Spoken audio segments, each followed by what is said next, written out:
My alarm will go. I'll have to.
Okay, so for all the dead air out there, sorry guys, Daniel just messed up a little bit. What we were going to try and do, I was going to try to remain anonymous and play a character, some kind of a bit dim kind of guy.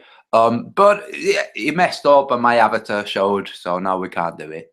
We're just going to do it as a joke. But he'll be back in a minute. I passed him a link. And he'll be back shortly. So in the meantime, this is what it sounds like when I twiddle my thumbs. Listen very carefully. All right, there you are. Dude, I am fucking terrible. Yeah, I've just told them. I've just said what we were going to do, but that we can't now. So. All right, fuck it. Yeah. So all right. So yeah, let's talk about lying and liars, and let's figure out and see if lying is natural or unnatural, because a lot of people I hear it, usually globehead atheists, materialists, heliocentrists, they like to claim that lying and violence is a natural part of human nature. You got to put human nature in quotes because that's a man-made term there. It's something that's a theory of some sort of theory of behavior or something. I'm just making that up. I don't even know, but it probably has something to do with our behavior as primates. As primates, as fucking yeah, for social cohesion. For social cohesion. Yeah, domesticated primates, as Robert Anton Wilson calls it. That's it. Now, so you have the regular primates, which is what we have in the zoos, even though those aren't regular primates anymore because we fucked them all their psychology up. But then domesticated primates are what we are, domesticated primates. That's what Robert Anton Wilson calls us. But yeah, let's see here. So thank you, Antonio, for being for coming on here. And let's see here. We got. I gotta go check. I'm gonna go check the room here. Let's see here. Okay. See who's. We have Dan Winfield there saying we could restart it, seeing as though there's only 5 people watching. Nah. That maybe we could restart, but I say nah, forget it. Nah, I've got fuck that anyway. Yeah. So let's see here. Cindy, Dan, Darren Fuchs. No, we're not restarting this.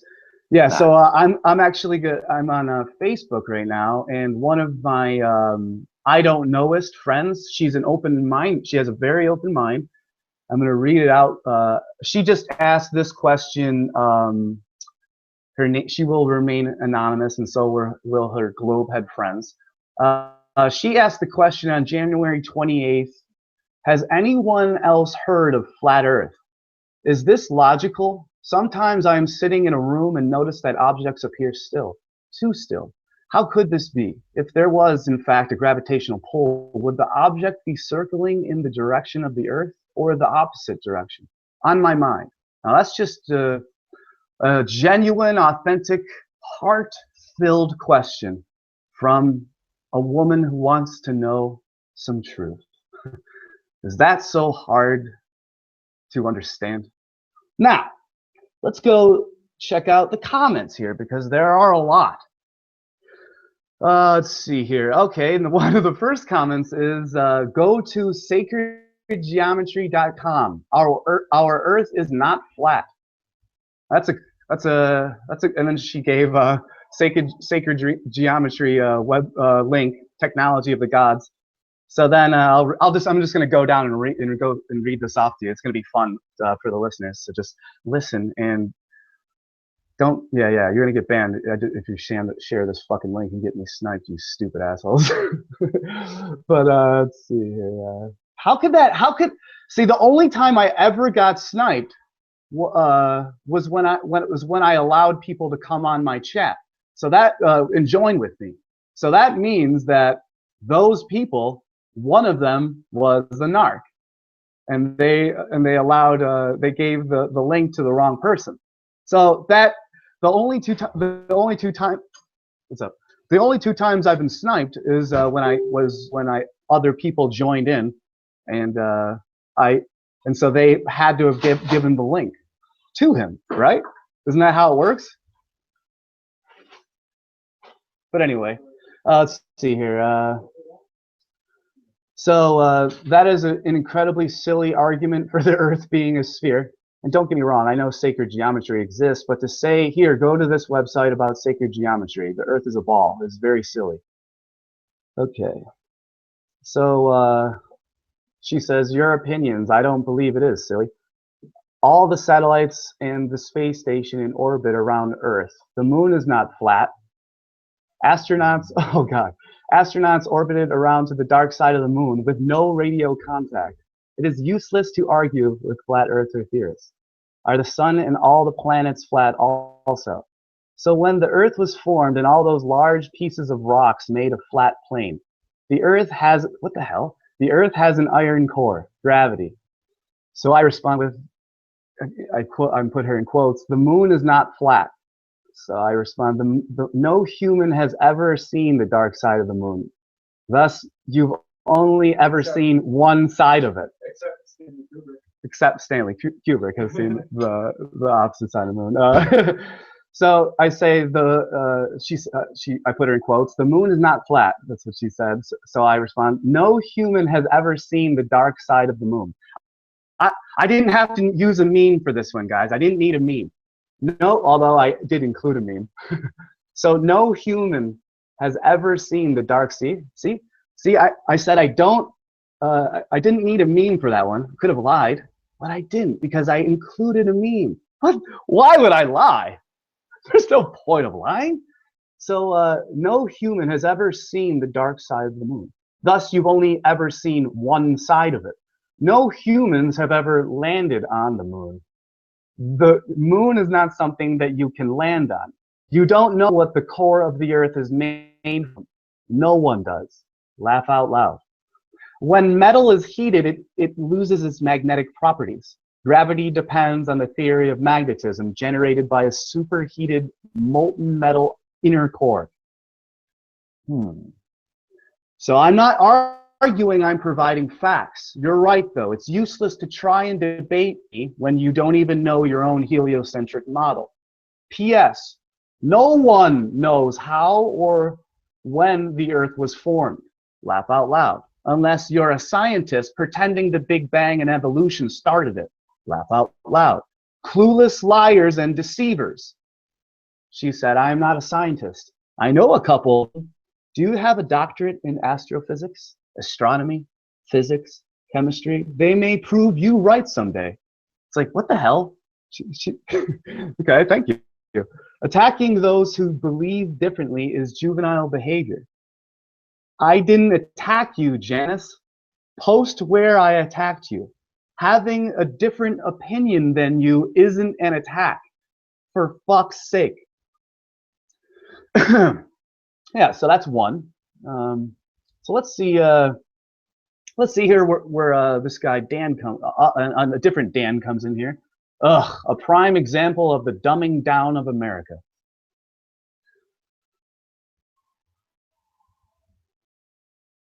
We've already been dumbed down to believe we stick to a spinning ball. And your response is going to be, but gravity? So, the Dan guy responds, you seriously think the world is flat? Do the human race a favor and don't reproduce. The Britain guy responds, he's the flat earther, obviously. You do the human favor race and don't breed as well. That's the first time I've ever heard a flat earther say that back to a globe head. You do the human race a favor and don't breed as well. And then the OP, the person who made the thread, asking the question about the flat Earth, having an open mind is not dumb. So whether or not the world is flat isn't up for debate or opinion. It's been proven. It's been a proven fact for hundreds of years now. Man, I've heard that so many times. It's hilarious. It's not about having an open mind. It's about understanding scientific facts. So flat earther Brit guy goes, not flat earth British. His name is, I don't even want to say his name, but it has Brit in it. Can you show me such facts? When you ask a globe head to present facts, where did he go? Oh, he disappeared. Where did the globe head go? They disappear. They go to hide under their rock when you ask, hey, could you show me the curvature? Could you show me facts that prove your ball Earth? Okay, so then I come in, and this guy, I haven't even really said anything yet. I came in and said, haha, I thought I was going to have to come in and straighten out this thread. Good job, Brit. Didn't have to. So let's see here. Another globehead woman says, there's a thing called science and physics. This is what's wrong with the younger generation. Sorry, no offense. It's the internet. The internet's what's wrong. I think by now, oh Christ, I can't even read it. It's just too awful. There's a reason they are called the laws of physics, not theories of physics, not to mention the mass amount of people and countries, etc., covering up and giving us fake pics of what our planets look like from space. So I come in and say, laugh out loud at the laws of physics. Which ones prove the Earth is a spinning oblate perish spheroid? And wouldn't you know it, I got crickets again. Crickets, crickets, crickets. And I wish I was good at editing. I would throw in a nice cricket sound there. So let's see here. Okay. I got blocked by one girl in here. I got blocked because I asked her, why do balloons rise? So she was wondering what makes people fall, and she was obviously saying insinuating that gravity is what does that. So actually, Brit came in and said things fall because they are denser than their surroundings. There you go. So I came in and asked her, why do balloons rise? Person, I don't want to say her name. Why do balloons rise? And she said something along the lines of that there is a spirit, spears on the brain. Sorry, a spirit inside the balloon that's making the balloon rise. So I asked her a simple question: why do balloons rise? She should have an answer. Why don't you have an answer to why balloons rise? You seem to have you always just say gravity. You always just say gravity when people ask you those types of questions. But when you get asked the opposite type of question, why does the balloon rise? You go, well, there's a spirit inside the balloon and it's making it fly around. I can't answer. So I said, exactly. You get stumped on a simple question, just like I knew you would. And then Britt comes in and says, you still haven't provided one fact. So let's see here. So she said, I put her in quotes here because she blocked me, so I can't see her what she says anymore. And I want her to read it all out. Her globe head, disgusting, psychopathic, materialistic, atheistic responses to you, but or reactions I should say to you, but I can't. So, but luckily I put her in quotes. So she said, because it is so apparent your way of life, your way of thinking has gotten you very far in life. I said, I'm in sunny San Diego living an amazing life. How's Buffalo and your husband and kids treating you? Y'all got any of them empirical facts that support the globe? All I asked was, why do balloons rise? And you freak out. Typical globe head reaction. Globetrotters are good little slaves, aren't they? Globetard logic. I just want answers, but I have not researched, as I'm used to being spoon-fed by my handlers called NASA. Warning! Globehead bitching alert. Oh, and she also she called me a tree hugger.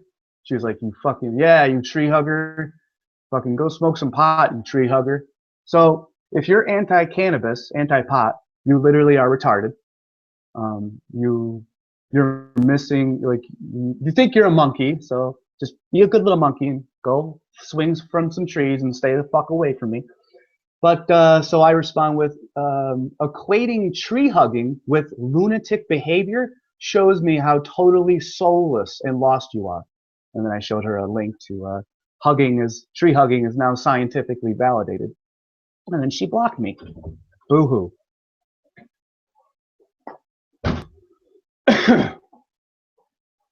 Oh, okay.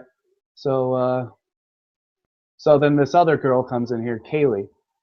And she says, what does it matter? Honestly, what changes if the world is flat instead of round?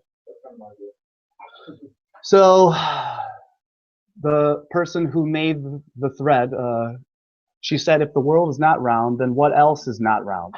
Is this ornament that I'm holding in my hand even round? That's kind of a weird thing to say, but just going to ignore that. When I fall, is it because of gravity or is it because I think I should be falling? See, these are questions from a person who's trying to figure out what the fuck is going on in this paradigm reality. That's a good question, but yeah, because it's in my mind. So from my perception, so am I making myself fall? Like that's kind of a metaphysical question there. Yeah, that's fine.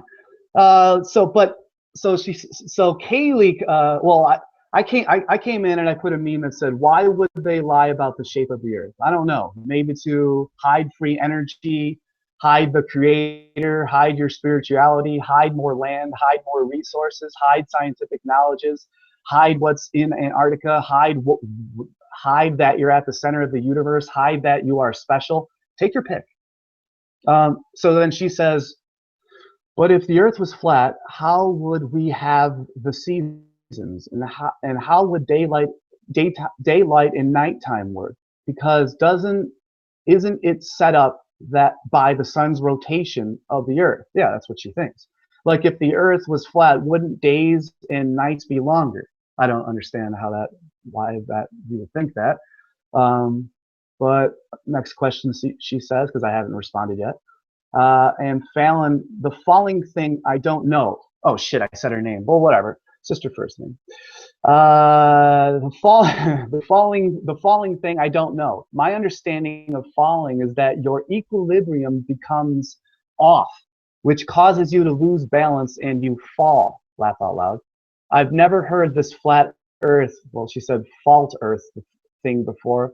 This flat earth thing before, but I'm not trying to be rude. I'm just curious.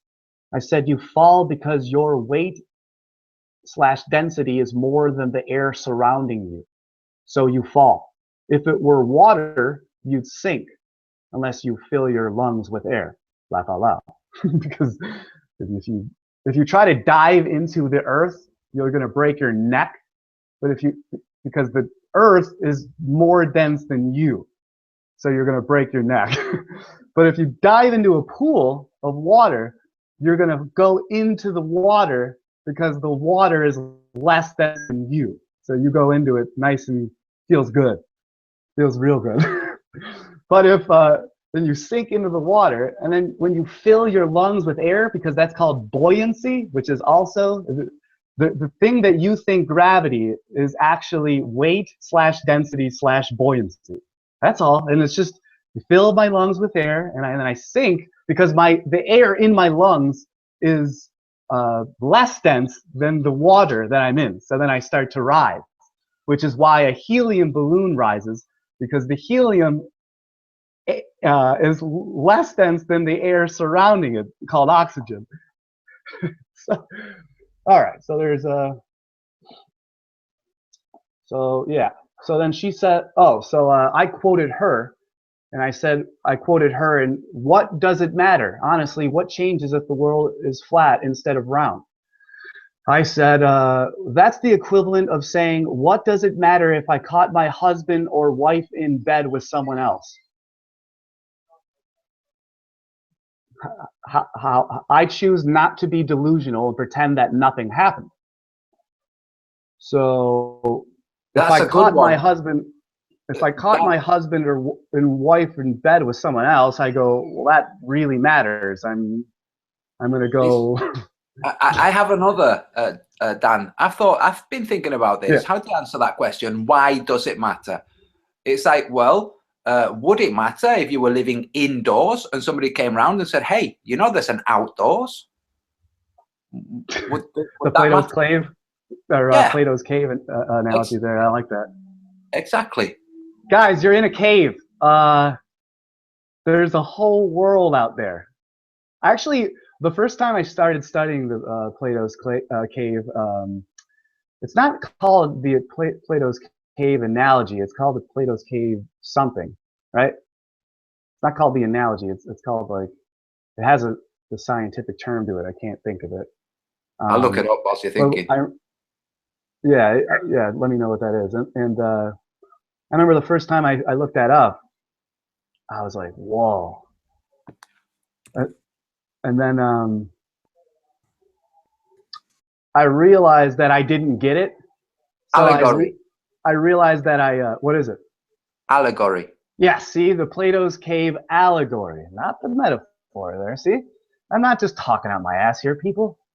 Now, I remember the first time I studied the Plato's cave allegory, I was like, motherfucker, this Plato's deep, if he even existed, because I heard the theories that he's just a made-up dude, that Plato is actually the creation of Socrates and other philosophers at the time. It could have been, Dan, it could have been, because you know that back in those days, the way that they would describe arguments or get their points across would be to have they would tell a story with two protagonists, maybe three, one of these protagonists being the philosopher. So Socrates would say, and Zeno said. Yes, exactly. Yeah. So it could be, but hey. I heard the same thing about the Tao Te Ching, the Tao Te Ching. I heard that is not written by Lao Tzu. Yeah. No, Lao Tzu. Lao Tzu, yes. And Sun Tzu's badass too, but I don't know too much about Sun Tzu. But I know a decent amount about Lao. The Art of War. What's up? You've read the Art of War, right? Yeah, but a shortened version of the Art of War. So the Art of War is Sun Tzu. Yes. And the Tao Te Ching is Lao Tzu. Yeah. Yeah.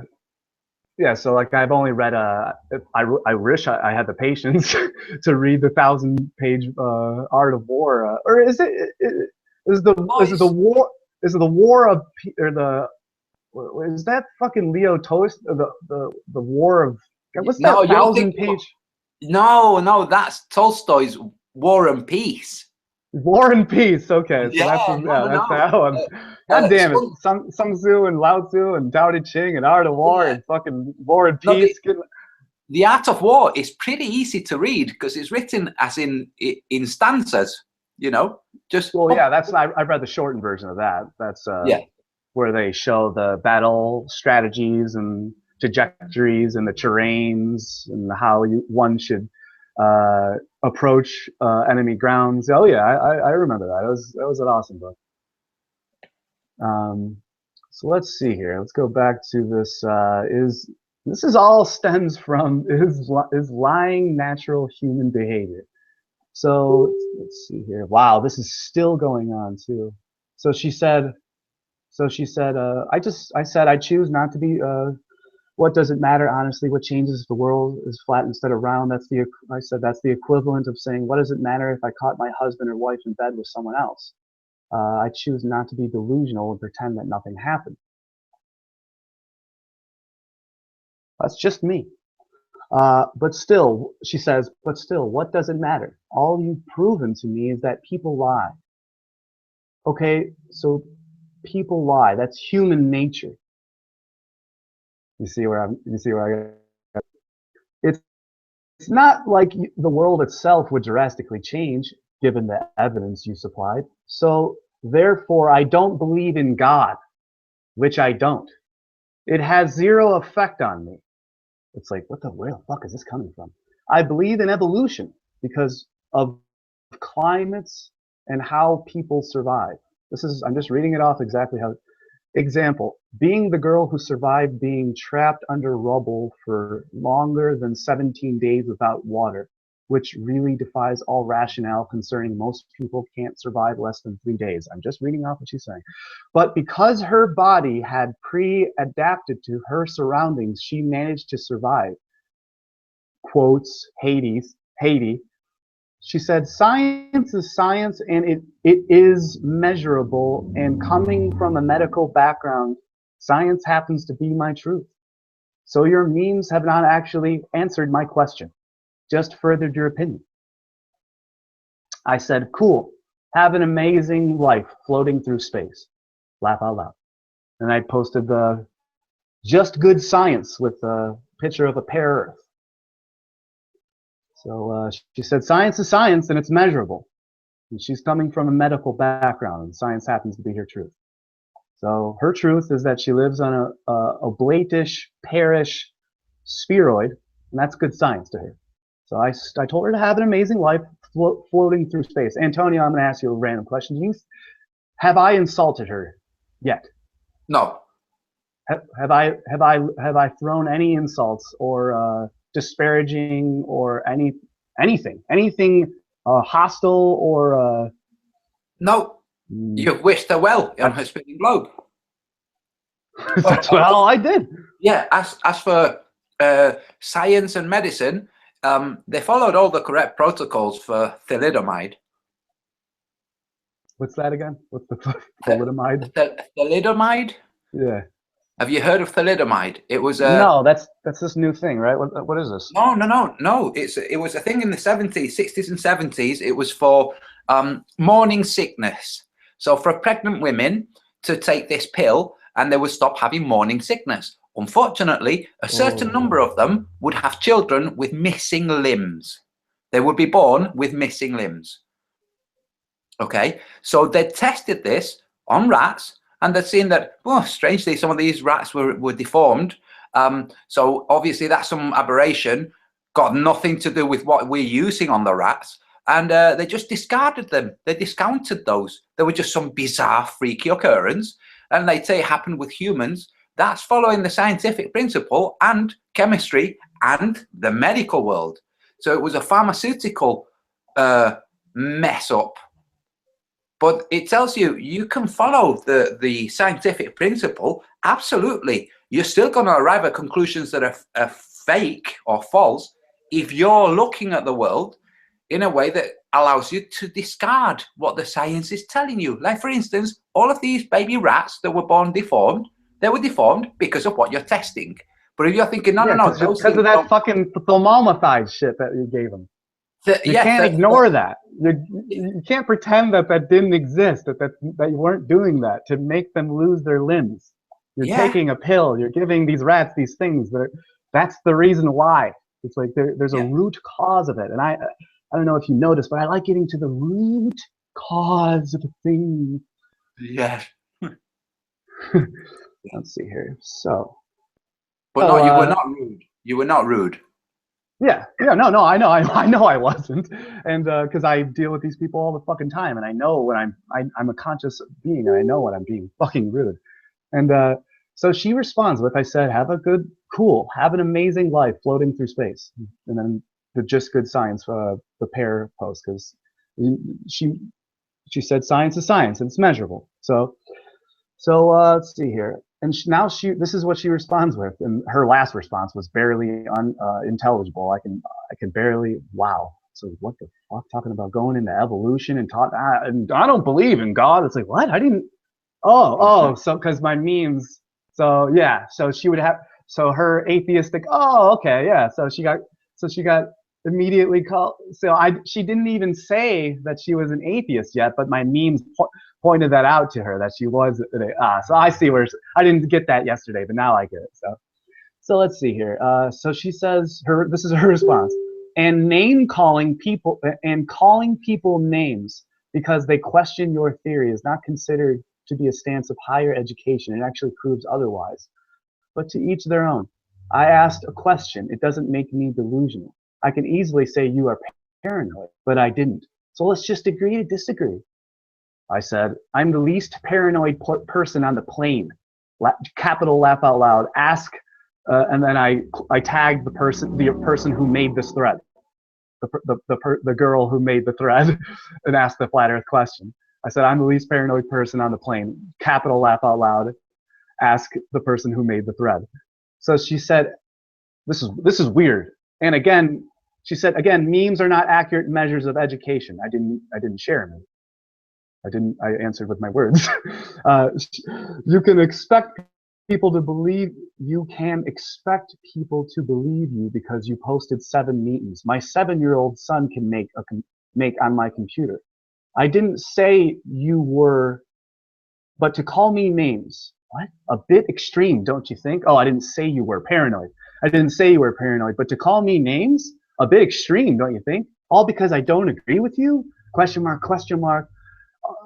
People of higher education don't do that. Plain and simple. I love how globeheads always say plain and simple, and it's flat out this way. And man, you're not very level-headed. Plain and simple. Flat out, you know, flat out, the earth is a globe. Did you notice how the globeheads use flat earth innuendos in terminology in their stupid sentences? But yes, anyway, that's just that's something I noticed. But the thing is that the term, you're not very, what's up? The thing that they do, their term flat out, all these terms, it's to say what I'm saying is absolutely correct. It's the flat truth. Flat out. You know, it's just plain and simple. It's hilarious. Okay. So even their subconscious heart and consciousness that stems from the source of all that is, the root cause of all that is, the root causal effect. What's that thing? What's that? The great attractor that the globeheads love. Yeah. But there's something else, Dan. I wanted to point this out. She has said to you, as an educated person, that memes do not make a point. Basically, that's what she's saying. Yeah. Oh, I know.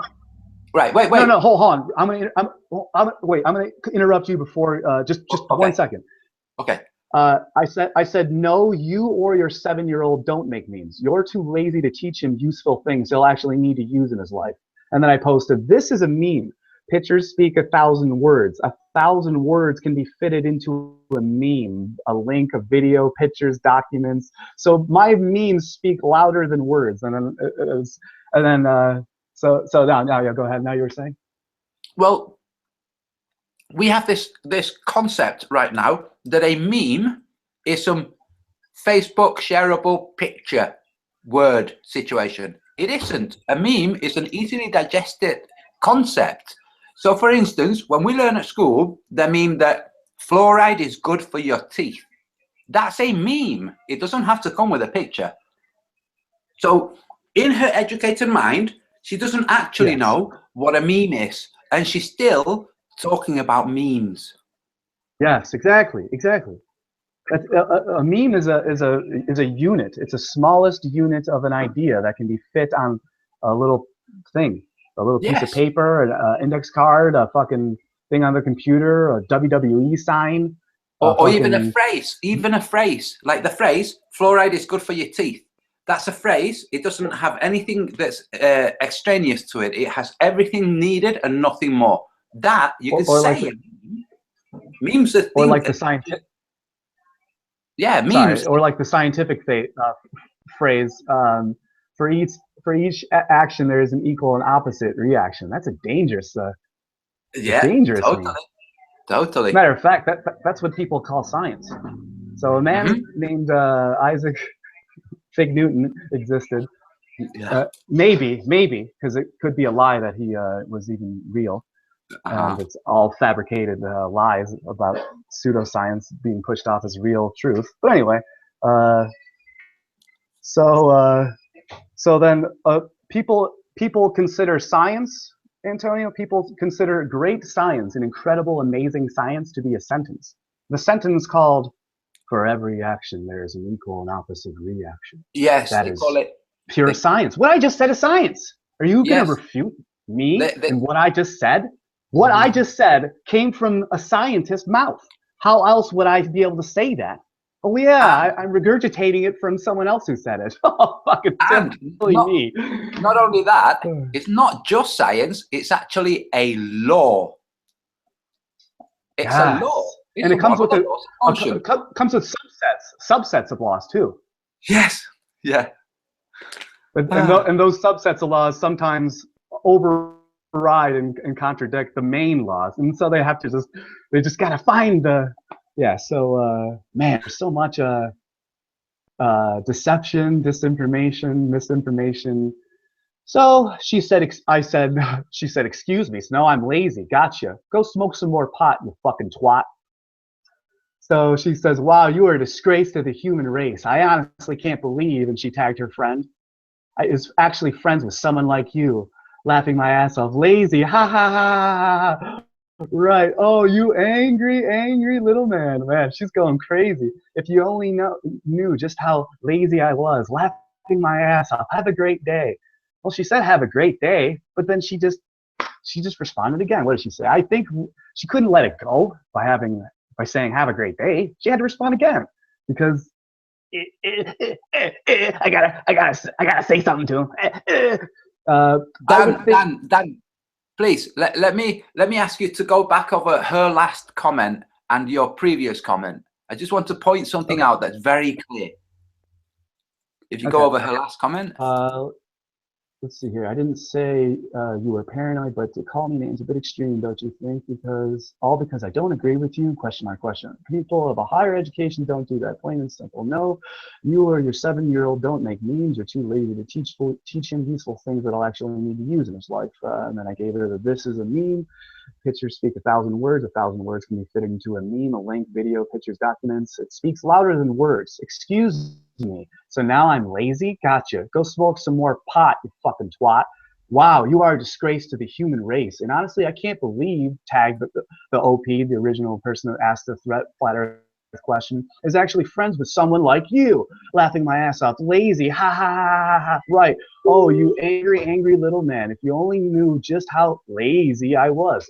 Laughing my ass off. Have a great day. So I would think, hold on, she responded, I would think lazy would be sitting around all day, probably too stoned to work, looking up memes to prove a fucking retarded theory because you're smart is the definition of lazy. Just saying. What the fuck? So I said, hold on, go take some prescription pills and make sure your kid takes his Ritalin. And then I tagged Fallon, or the chick. Fallon knows me. You do not. You're just an angry, confused ball earther like the rest of the angry, confused people throwing insults around, yet claiming I'm the one doing the insulting. Laugh out loud. And that's okay. You'll be fine living a life of delusion. Okay, now what did you wanted to say, Antonio? This real simple thing. You've been discussing this with her as a human being, and she has turned it into she's being spoken down to by a man. So she's going to say, you silly little man. This bringing the no, angry too. Angry little man. This angry little man. So she's brought in this gender. I'm not gonna deny that I don't have anger. Because clearly I consciously direct my anger like a laser, and I focus it on things that I'm passionate about. Yes, but would she have said that if you were a woman? Would she have brought your gender into it? No, it's just, this is a technique that those who have lost the argument are going to bring in everything to try to bolster their position, which is, I am being offended. Furthermore, I'm being offended by a man right now. And if she was white, she'd be, and it was a woman, but the woman was black, then she would be offended by a black woman, or vice versa. They're going to bring in all the ad hominem attacks. Oh, and also equating people smoking pot with thinking that the Earth is flat. Yeah, so and with being stupid. Yeah, and with being stupid. Is that, do you know whether any of your professors at university smoked pot? Because for sure they're not going to tell you. They will have told the other students, the ones who do smoke. All teachers smoke weed. 94% of teachers smoke weed. That's a statistical fact right there. Let's see here. So she said, I said, oh, and that's okay. You'll be fine living a life of delusion. She said, I asked a question. That makes me angry, with 4 question marks, mind you. So does 4 question marks mean that makes me angry? So what the fuck? Jesus. I said, I asked a question. That makes me insulting, with 1 question mark and a laugh out loud. She said, you called me delusional.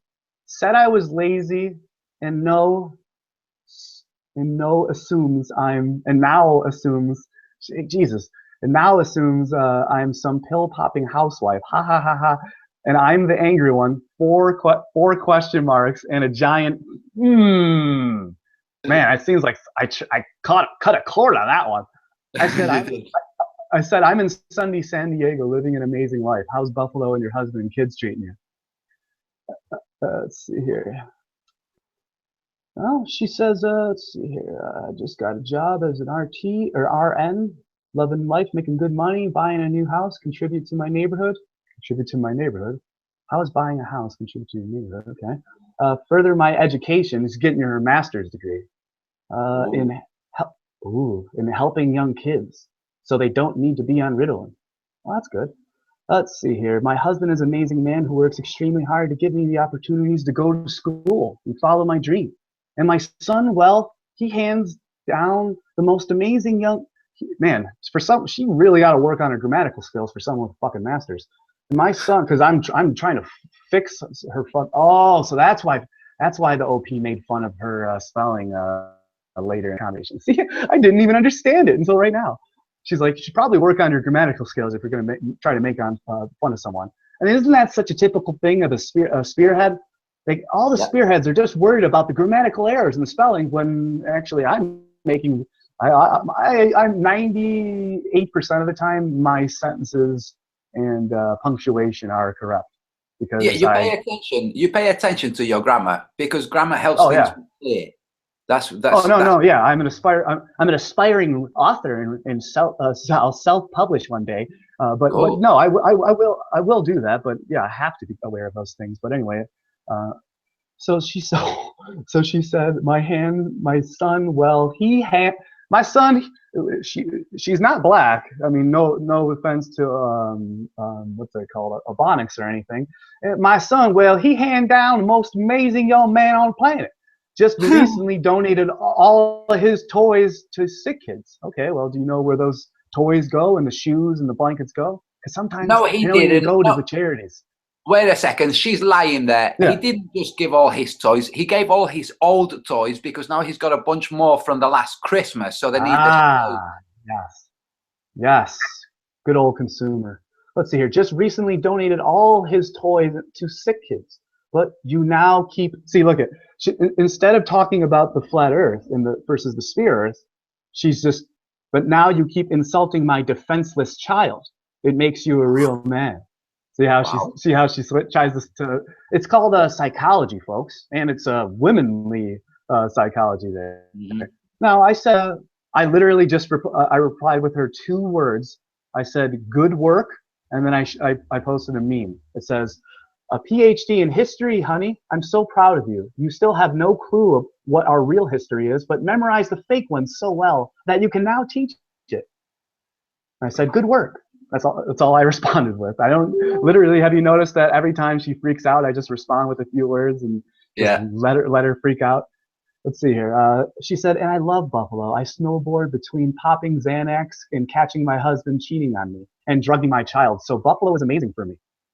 And she put some multiple laughing face emojis. So I said, yeah, I said typical Buffalonian. I got her with that one. Ooh, that was if you knew anything about Buffalo, you would understand that joke that I just made.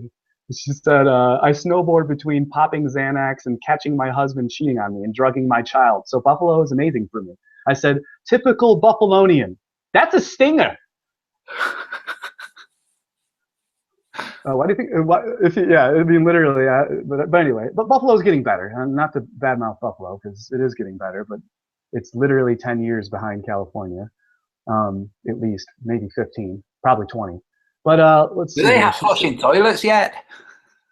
Yeah, they only go one direction. All the toilets are made in the counterclockwise. Oh yeah, cool. But so yeah, I mean this is getting a little. I mean this. Let's see here.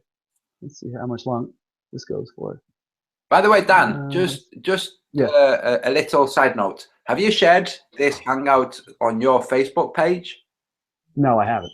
So put it on, not the Hangout, well, whatever you want, but your channel, the fact that it's on, go to your YouTube channel, hit the share page and share it on your Facebook, because there'll be a bunch of people on your Facebook who'll be interested. Yeah. So why not? It's a little tease technique that I do. I don't really share my Hangouts too often, so the people who do watch and who do listen, it makes them extra special. So the people you're trying to help spread anxiety. That's what it is. Damn it, Dan could be doing something right now, and I haven't even gone through the checkout. Wait, what do you mean? I'm trying to help spread anxiety. What the hell are you talking about? I'm joking. I'm pretending like you're saying, do you know what? I want to be so present in your mind that you're thinking, even when you're buying something, oh, damn it, Daniel could be doing a Hangout. I could be missing a Hangout. Yeah, see, I'm not totally. I like to share. I share my videos. My regular 2 to 10 to 20 minute videos. But I don't really share my Hangouts too often because, like I said, it makes I want the people who are listening and the people on the panels and the people who want to join and the people who want to call in and the people, like I said, who are listening. It makes them better. It makes them more conscious and more open-minded. And it's yeah. I don't know. This is just me, Dan. If I were you, I would share it on Facebook because there'll be people on Facebook right now going, and then they'll come across it and I'll go, oh, dude, I can watch this. They'll go on and, it's live, and they'll enjoy it. I'll share it right now. There might even be people there, like the woman on whose thread you were commenting on. She might go, oh, dude, right, I'm going to go in. She might rewind and go, oh, man, that was my thread. Well, the reason I'm doing this Hangout actually is because I was going to make a video of, you know those little close-up videos that I made of reading comments So I was going to do the exact same thing with this chick and do it and post it as just a regular YouTube video, but I had to stop my video and I was like, fuck it, because this is the interesting topic, the human nature and lying, and it's just, this is funny. But I'm gonna switch to some tarot card. I'm actually gonna do your tarot. I'm gonna pick one card out of this deck, and it's going to represent, this is what it's going to represent, and this is for you, Antonio. Cool. It's called a Super Quickie. It's a single card. This is for insight into any situation or as your meditation for the day. Which one would you like? Pretty nice, huh? Yeah. Insight, oh, damn. Insight into any situation. There's only one thing that's troubling me, something that. All right, well, keep that in your mind. I'm going to shuffle the cards and delete the old energy. Okay. So I'm just going to neutralize the deck. I'm going to share the link. So insight into a situation. That's what I want. Any situation, yes. And for the people who are listening, pretend that it's for you, and maybe it'll work. and you'll have fun too. Because it usually does work that way. Even though I'm doing it for Antonio, I'm doing something in my own. I'm going to relate it to somehow in my own way for myself. Because why not? It's spectacles. Spectacles in chat. Do you know spectacles? Spectacles, testicles, whiskey, and brandy. No, I don't. No. There's a guy called Spec and then Tickles, as in tickling. So Spectacles. It's a channel. It's a YouTube channel. He's asking you for you to do him next. Do his tarot next. Okay, hold on. All right, let me go to the. Jesus Christ, dude! There's so many fucking. Hey, everyone listening, thumbs up the video. Don't be a freaking stooge. Thumbs up the video. So I'm sharing it. Why isn't it coming up? So that's weird. How I shared it on YouTube and it didn't. The symbol, the icon, doesn't come up. That's kind of strange. Huh. So it's just like, you know how it's just a blank YouTube? You know how it does that sometimes? Yeah. And like many people aren't going to click on a blank YouTube thing. So I'm going to delete that. Oh yeah, no, I think I've just done it. I think it goes through it anyway. But because it doesn't know what to choose, it doesn't have an image to go with the video because it's live. I think it just sends it like a blank slate. All right, screw it. All right, I'll reshare it. So yeah, I'm. Oh, there we go. Now it's now it works. See, I see it always works the second time for some reason. Huh. Cool. Now Flat Earth. Yeah, I'm thinking about changing my name to Flat Earth Falkenbach or Flat Earth Falcon. The Flat Earth Falcon, because I'm always flying over and watching over you all on the flat plane. Yeah, that's right. I got falcon eyes. And I'm always flying around, and I'm always spying on you, whether you realize it or not. I'm like the opposite of Tim Osmond. I actually do good for the world. Yeah, Spider-Man.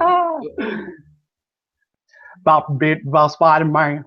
Fucking love that fucking Spider-Man, dude. All right, so I'm gonna go take a drink of some orange juice, and I'm gonna shuffle this a little bit more. So talk about whatever heck you want for another minute, man, and I'll get back to we'll get back to your tarot reading in a minute. All right. When you get back, I will go and make a tea. In the meantime, I will entertain the people with my tap dancing.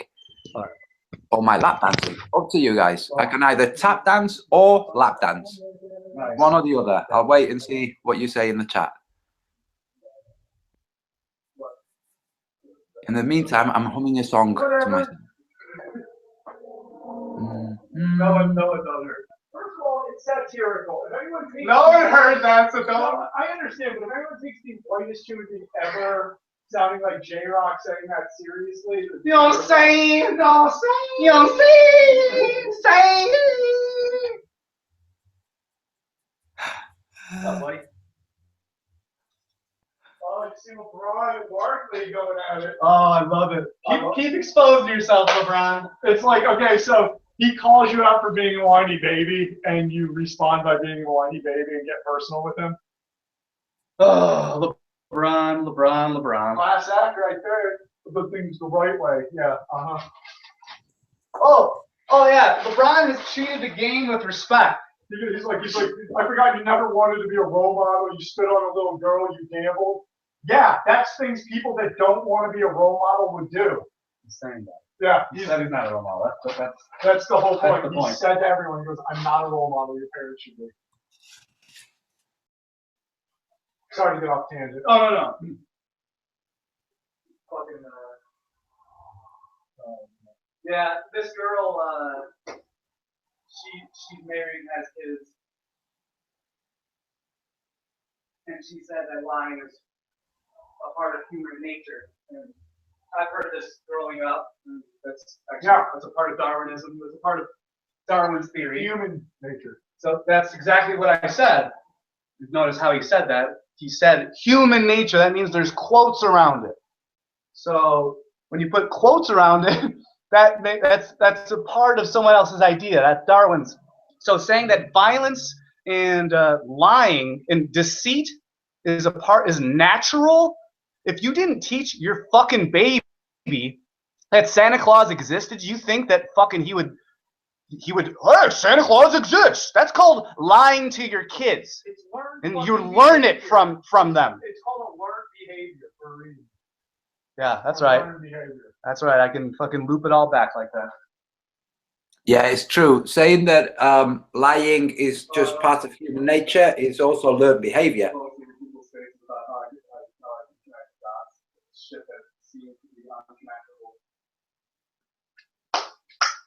That's how people go, Dad, that's probably one of your faults. Is, everything's not connected.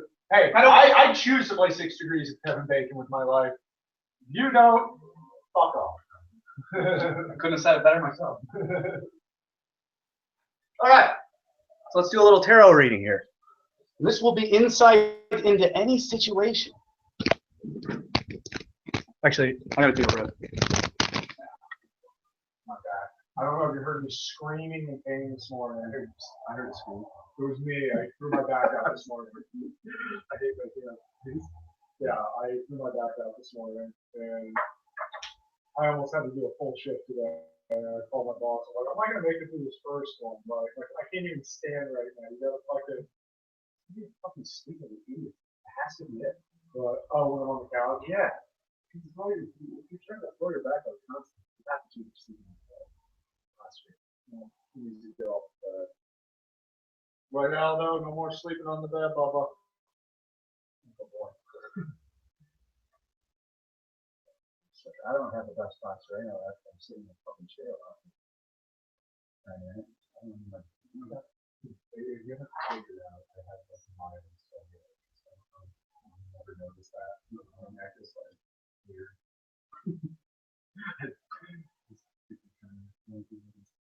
No. My brother. This is a natural thing. My brother has it. My mom has it. I finally went to the doctor, and the doctor expected to say, "Yep, mild one." Oh. He's like, I can just see how your spine's like it's hurt. Antonio, I keep wanting to say, talk louder. Come back, hook you up. Sorry. It's all right. I keep wanting to say, I don't know if they can hear me, but I keep wanting to say, dude, just talk louder. We can't hear you.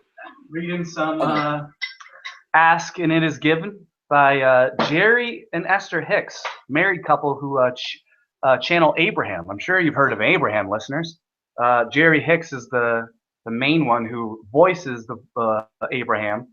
Have you heard the new Cosby book by the same similar title? What's the title of that one? Ask and It Is Given. It's just called Drink and It Is Given. Bill Cosby? Yeah. I'm joking, obviously. Oh, okay. I was like, that's amazing. Drink, still a good joke. Let's see here. Your memes made my day. I'm totally stealing a few of them. Dude, I got like 1 million messages on fucking Facebook. I'm helping Antonio out. You listeners, you're all a bunch of awesome people. So yeah. It's one of the more positive discussions I've ever walked into. Like coming in from work. Oh, really? Yeah. But normally I'm having to kind of be a dick. No, it's just it's more heated because everyone is, even people with similar freaking ideas of you are like have heated fucking, like everyone's heated. I'm not just talking with you, like the whole discussion. The panel. Yeah. Huh? All right. Antonio? Yes. All righty. Okay, oh, wouldn't you know? I have 23 total messages. Man, I've been seeing 23s. Oh, wouldn't you know it? As I was saying, man, I've been seeing 23s. I noticed that my episode is episode 2.3. It's 23. What did you know it? Brilliant. And, ooh, damn it, you have 22 watching now. What a shame that it wasn't. Oh, that would have been crazy. 23 viewers. Oh, and, it's just jumped to 24. So 23 was just... wow. And Robert Anton Wilson was mentioned earlier, and that's the reason why I'm bringing up the 20. Wait, well, it's not. That's weird. That's called synchronicity, folks. Aye, it is. Is that because right, is that because you mentioned Abraham Hicks? Did they just say, right, okay, here we are? Ooh. Listen, let me go and make the tea. I'll be straight back. Okay. All right. By the way, we were all listening to you two. It was brilliant. Oh, you were? Yeah, it was cool. Okay, I'll be straight back. All right, cool. All right. All right, let me check out some of the comments here. Dude, you got 24 people watching. It's pretty cool. You're back. Let's check out some of these comments. Oh man, this is good. I think a bit. Hey Cindy. Hey Spectacles. That's cool. This guy's name is Spec, and then the space, and then Tickles. Yeah, I can't remember. Synthetic Dread is here. They getting their Trailer Park Boys on. That's fucking funny. Does Dan know his mic is on? Yeah, of course I know the mic is on. Wait a minute. Antonio, yeah, I know that my mic is on. Don't say no. Hey Turk, what you know, Mike? Dan Winfield's laughing. Synthetic Dread is said painful. What the fuck are you saying painful for? Oh, is that because we were going say? No, say. You know, say. You know, say. I thought you didn't know that your mic was on. That your mic was taking the conversation. No, I was like, brilliant. In silence. No, I like it. I like when people can hear me talking shit in the background. So you're part of GlobeLink. My buddies and I don't knowist. I call them I don't knowers. I don't know and I don't knowist. And I put the I don't knowist in quotes because, well, so they admit they don't know. So when you admit you don't know, you're an I don't knowist because that's a step beyond a globehead. Because globeheads don't admit they don't know. I totally admit I don't know, but let's see here. What's the word? I thought of it yesterday. Remember though, most people because we've been taught a specific way of thinking. Most of us have never even contemplated the argument of a flat Earth versus a globe Earth. We take it for what it is because that's exactly like you said. We learn it in school. That's what you learn. That's what you've seen your whole life. So until people this is the thing. Until people hear about the flat Earth theory, and I put in quotations not to say it's fake or not, but it's just like anything. It's like we're not 100% sure. They're never even going to question it. So I mean, yeah, I'd say 90% if you're an intelligent person before and you believe in the globe, you have to at least humor flat Earth arguments because a lot of them have some pretty good points to them, to be honest with you. I didn't at the beginning because I thought it was all bullshit. I thought the whole idea was ludicrous. But then when I actually took the time myself to actually do some research on some of the things, it's the exact, it's not as ludicrous as I really thought. Like I still see giant holes in places, but there's also giant holes in the earthing realm. Like that's why I really don't know at this point. Let's see here. The only way I can really know for sure, you want to know mostly why I don't know? Because I only believe in what I can see. And I have to be able to see it from the fucking vantage point that they claim to have seen themselves. Yeah. Unless I can see from there, I can't tell you if I know or not for sure. That's the only way I'll be able to know for sure. I did have a thought, but I lost it. Sorry, I went on a few. Oh, no, it's fine, dude. That's what happens. I always lose my thoughts. Let's see here. Robert Anton Wilson. Robert Anton Wilson totally. Okay. I remember my thought. See, he just said that he never. Well, he thought it was ludicrous, and that he never even really contemplated it. Yeah. And same with me. I never fucking contemplated it up until like 2000, like really until I took it really. I mean, I was reading articles, documents, watching videos, and around 2010, we were constantly talking about hollow Earth, and there's even I have videos proving that there's flat Earth and spherical Earth that I was looking at, but I didn't take it seriously. I didn't contemplate it seriously until mid 2014. That's when I was like, that's the first. I mean, I just got done reading Robert Anton Wilson's book, The Cosmic Trigger. No, the Illuminatus trilogy. I just read the #1 book in that.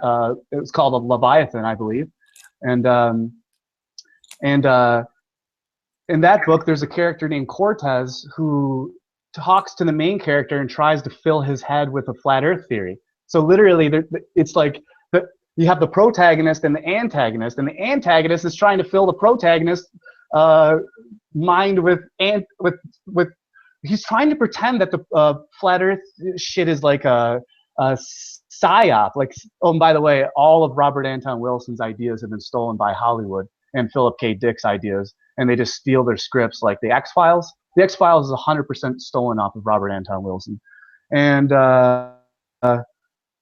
pretty much, yeah, just all that type of shit. But so I didn't.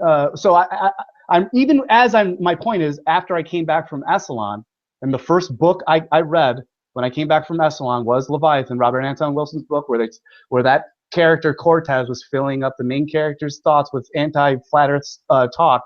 And so it's like, what the fuck? I'm like, I just got back from this place. Robert Anton Wilson, and he taught there sometimes with Terence McKenna, and now suddenly I find Matt Powerland's comedy, and he's bring his flat Earth comedy, and then Dubé stuff and the clues, and that's when I first contemplated it seriously. I'm like, whoa! Like normally I push things off for a year. If there's something I don't like that really disturbs me, I push it off for a year, like the Mandela effect. Like, I'm just like, yeah, I'll let that sit for a year until, and I'll like keep peeking into it. So like the Mandela effect, I remember, has just completely disturbed me. And then, so like everything that completely disturbs me, I ignore it and just watch it from a distance, like the Falcon, So, you know, I fly. What's up? You know what just happened with the number 23? What's up? With the number 23, we just had a little occurrence. You were talking about Abraham Hicks. You said 23 messages. Oh, no way. And then you noticed a sequence of 23s, including... Yeah, a lot of them, different ones. Yeah. So the same thing happened with the flat Earth. So you had, let's say that instead of it being the flat Earth meme or idea, that it was a number 23. You went to Echelon. Is it called Echelon? It's called whatever you want it to be. They say that when you go there, like, because everyone mispronounces it, and so yeah. So let's say you went there, you left, you read a book, and I had a crazy experience while I was there too, like a beyond out of body, like horrible psychotic breakdown where I was drugged by someone and I thought I was going to be murdered by everyone around me. So that's called the letting the conspiratorial mind and conspiracies and your own delusional fantasies, that's you succumbing to them. So that's what happened to me. I succumbed to the dark night of the soul, and I had a schizophrenic nervous breakdown or breakthrough, which is what they eventually called it there afterwards. Because if I didn't have it there, which you're allowed to have those types of things there, which is why it's called the Esalen Institute. So you have to add that little institute there at the end of it. But yeah, so I would have been in a mental institution if I didn't have that there. And actually, the day I had it was the day of my brother's birthday, and yeah, that was on June 10th. And actually, I was hearing Native American drums in the background because Esalen is a 5,000-year-old Native American land. So I actually heard the chanting of the beating of drums and the chanting of Indians in the background. And actually, I have 4 different Native American tribes in me. And so I was having this crazy, murderous conspiratorial. This was like, what is going on? I was having an outer body experience. I don't know what was happening. I was drugged by this lady. There's a lot of things a lot of streams of thought that I'm throwing out there to everyone. Yes, you can say Preston Vaughn just said it was definitely well, when you get drugged by a witch lady, dementia will happen.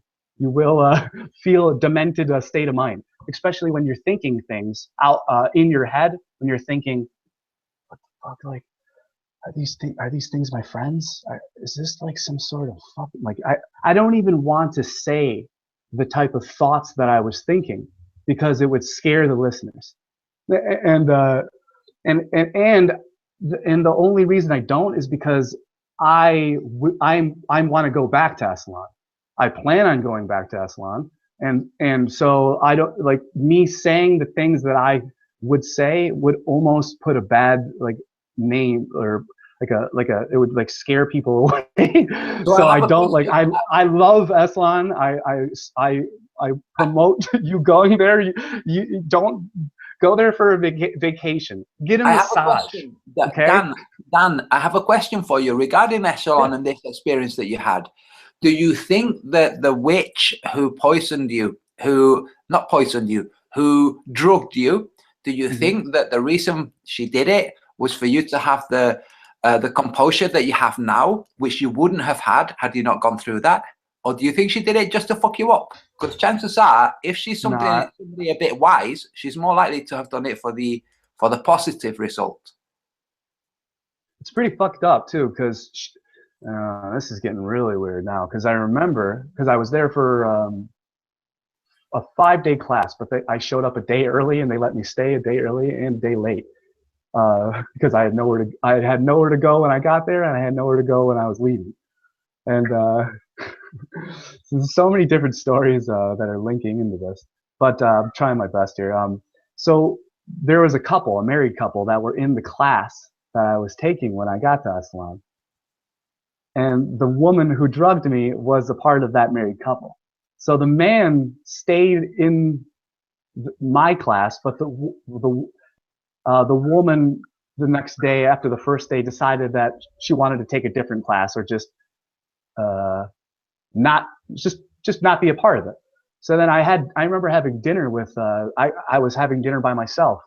I just went and sat in the main lodge where the dinner is, and I was just going to eat by myself. But then the dude of the married couple, the woman who drugged me, he actually invited me. 23 people watching, nice. He actually invited me to go eat with him and his family, because it was him, his wife, and his little kid. And so I went and sat with him, and he poured me a glass of wine, and it was nice. And ate the food there is amazing. And let's see here. And so we connected. And that's the point I'm making right there, is why I'm saying that story, is that I thought that she was cool, and we were all connected. But I think that her husband was jealous or something, because, like, his wife probably found me attractive and wanted to get with me or whatever. And so then she left the class, which is why she left the class, to go do other things and not be involved with her husband, her and me. And so then like, I was detoxing. I stopped smoking weed. When you go to Esalen, you're organic. Your whole diet changes. So when you stop smoking weed and you stop drinking alcohol, I was even smoking cigarettes like once a day at the time, like 1 cigarette a day at the time. So I stopped cold turkey that, stopped smoking weed, stopped drinking alcohol, stopped eating GMO. I mean, I don't really eat GMO foods. I try my best to avoid them. It's hard, but so then all this added on. You have to realize I'm adding all this accumulation of all this cold turkey, stopped a whole new diet. I'm in a whole new place. It's my brother's birthday. I went to that place to have some sort of breakthrough. That's the reason I went there, was to have a breakthrough. Whether or not I wanted it to be like that, how it happened, that's how it happened. But I remember hearing the Native American chants. That it was like, oh yeah, oh yeah, it was like, it was so fucking intense, and it was like, and I'm like, and it must have been, oh, so here's the thing. She warned me about my energy. So I was there for 2 days. And then she goes, so after she quit the class, she goes, she's like, oh, you want to smoke? So then we went to smoke. And I went to go smoke with her. I'm like, okay, fuck it. And I didn't bring my drugs there. I could have brought fucking mushrooms and DMT to Esalen, but I gave them to some comedians in San Diego instead of bringing them up at Esalen like any level-headed guy should have done. But that's kind of like, I read the instructions of, you're not allowed to bring drugs to Aswan. It says if you read it, but I think they're pretty cool with it. If you go there and you have your own means and you're not a stupid idiot, just there's ways around it. But anyway, what I'm saying is it's not as accepted as it was when Alan Watts was there in the fucking 70s or in the early 70s, in the late 60s and the early 70s, and yeah, it's not as accepted. Drug use isn't as accepted as it was, like outright taking acid and probably mushrooms. I don't know. Like there is a section of people who take drugs at Esalen. I definitely noticed. So back on point. I smoked weed with that woman, the couple, the woman who drugged me, and I smoked weed with her on the day before she drugged me. And the day before she drugged me, I was smoking weed with her, and she's like, man, I've never met anyone who can keep up with me. This lady's probably about 40 years old. She's like, I've never met anyone who can keep up with me, meaning smoke as much as I do. And I'm like, oh yeah, you just keep packing the bowl and I'll keep smoking, no problem. And so everyone else left the circle because they're all stoned, too stoned. And so they went off to go do their own thing. And we were sitting together, and she's like, just to let you know, you better watch your energy. And I'm like, what? Like, as soon as she said that, watch your energy. And I'm like, I'm totally stoned for the first time in like 3 days, 2.5 days. And I'm like, I'm getting told by a stranger to watch my energy and that I'm being watched. And I go, immediately I was super pissed off. And actually for a 0.5 seconds, I was scared for 0.5 seconds. And immediately I just turned it into a confrontation. I turned it into a question. I go, what? I go, what do you, I don't give a fuck who's watching me. I don't care. I'm not scared of anything or anyone.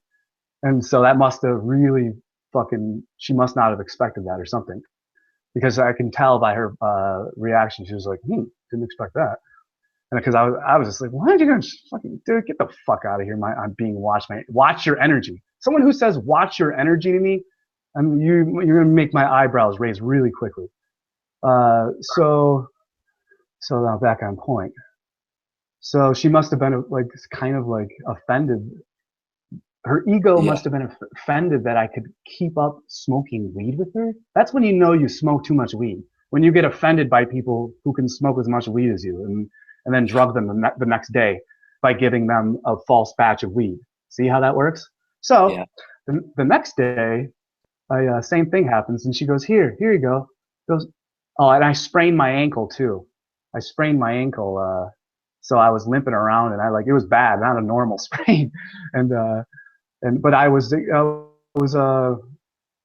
like farming at the time. I was doing a farming experience in gardening, so it's like hard work with doing farming and gardening and moving and planting 2,000 seeds in a matter of an hour, and with a fucked up ankle. But I suck it up, and so she gave me this special weed that will help, and so I smoked this stuff, and we were in a circle. Oh shit! So hold on. What do you want to hear about, Antonio?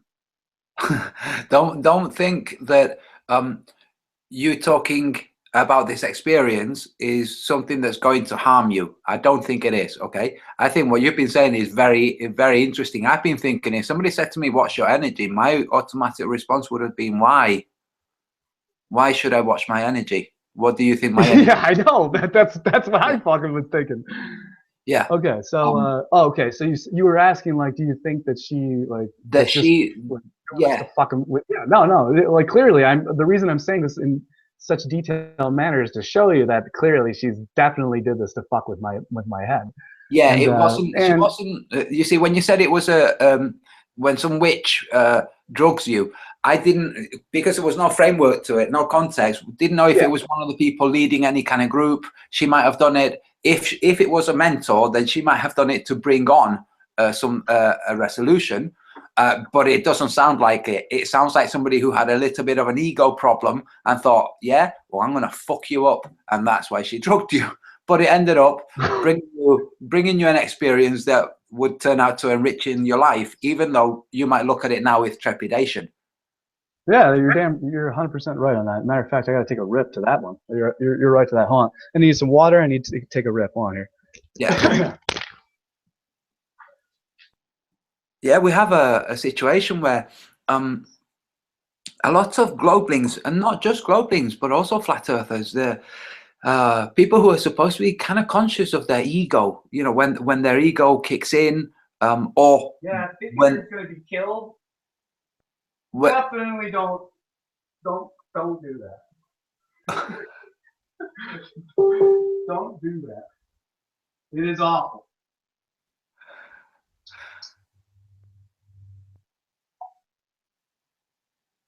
I'm staying quiet so we can hear.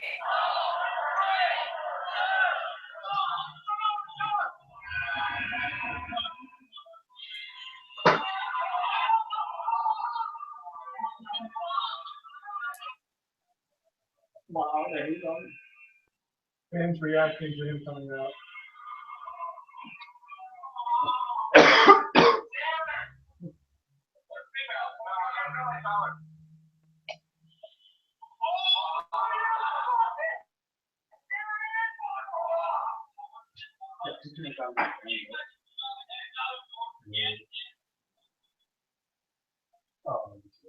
Yeah, it's a reaction to it. It's like 100 people though at the top of Okay.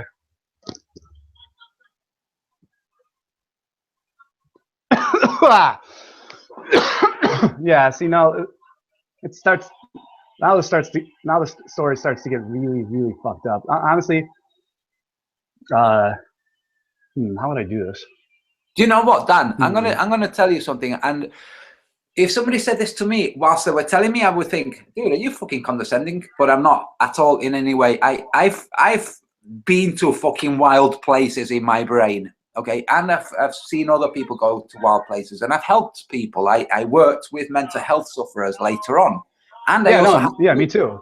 I also have children, and I know what it's like using my experience, how I can help them when they've had a nightmare and they don't even want to discuss the nightmare because they're afraid. And I know that once you voice something, suddenly you've changed the magnitude of it. Whilst you're not saying anything, you think that just peeking into it will absorb you and encompass you. But once you start to describe it to somebody else, whilst you're forming it into a description that other people can understand and partake of, you start to see it from a more detached point of view, which is a very good technique for diminishing any kind of trauma. Yeah, but I know it's like a 20-minute story, and some of the details are absolutely. It's your channel, incredibly. dude. It's your channel. I know, but I didn't want to go to this. Well, let's put it this way. Let's see here. Yeah. See, let's go back to the let's go back to. Well, all right. Fuck it. Okay. Wait. Before you do, how about you throw me the tarot?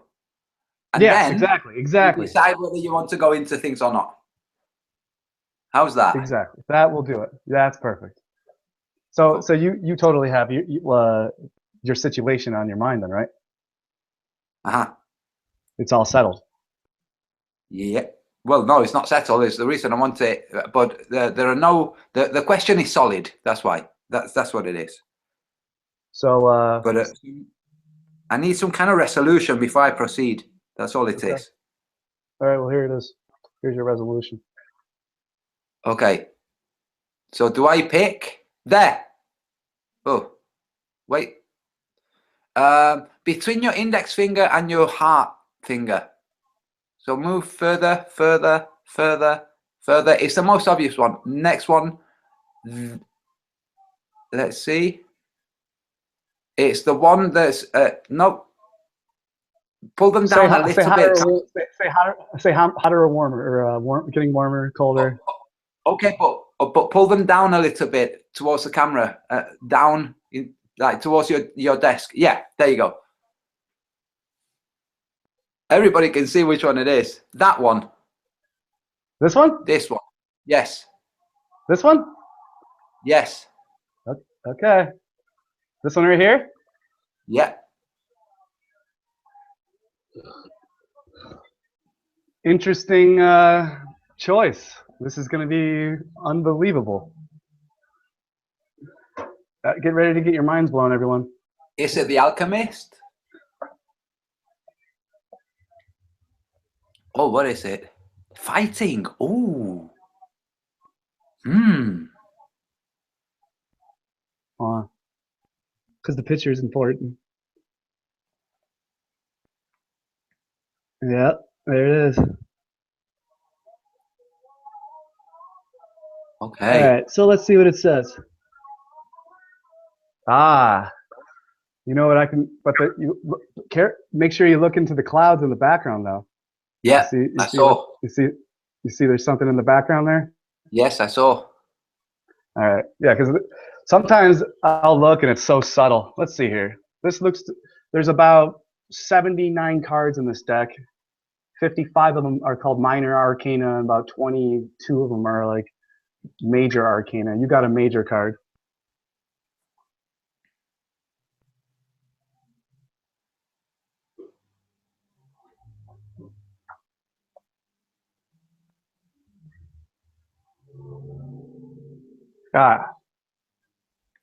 Oh, so you got, it's called the Knight of Clouds, Mastery of Mind.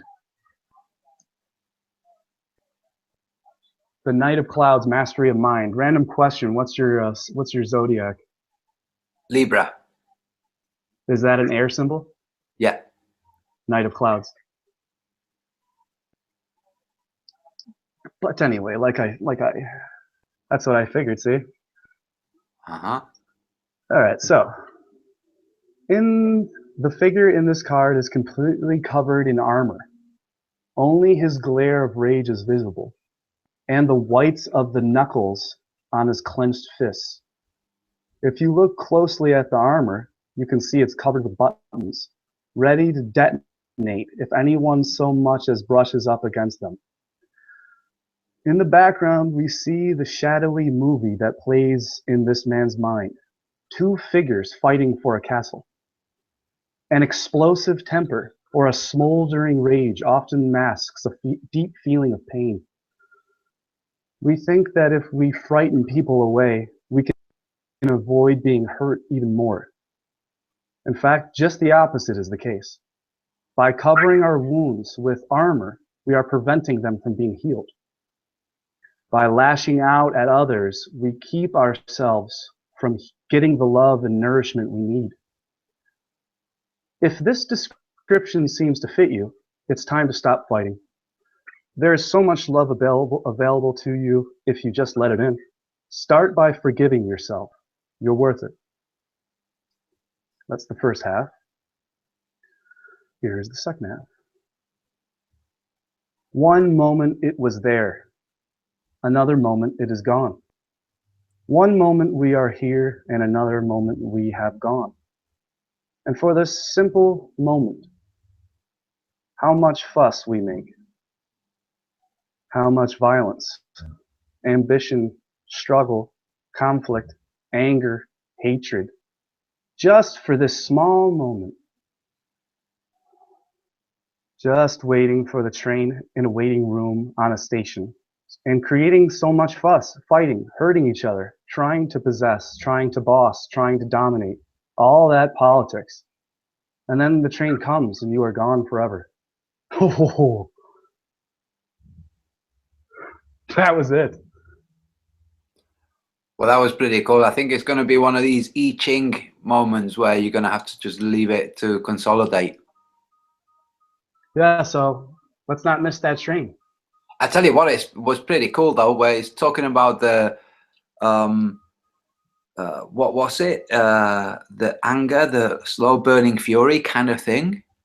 Yeah. Yeah. Well, the reason I said that. the reason I think that's interesting is that that's literally the meaning of my surname. What is that? In the first part that you read, it spoke about anger, and it said like I forget what it was, like a slow burning anger or something like that.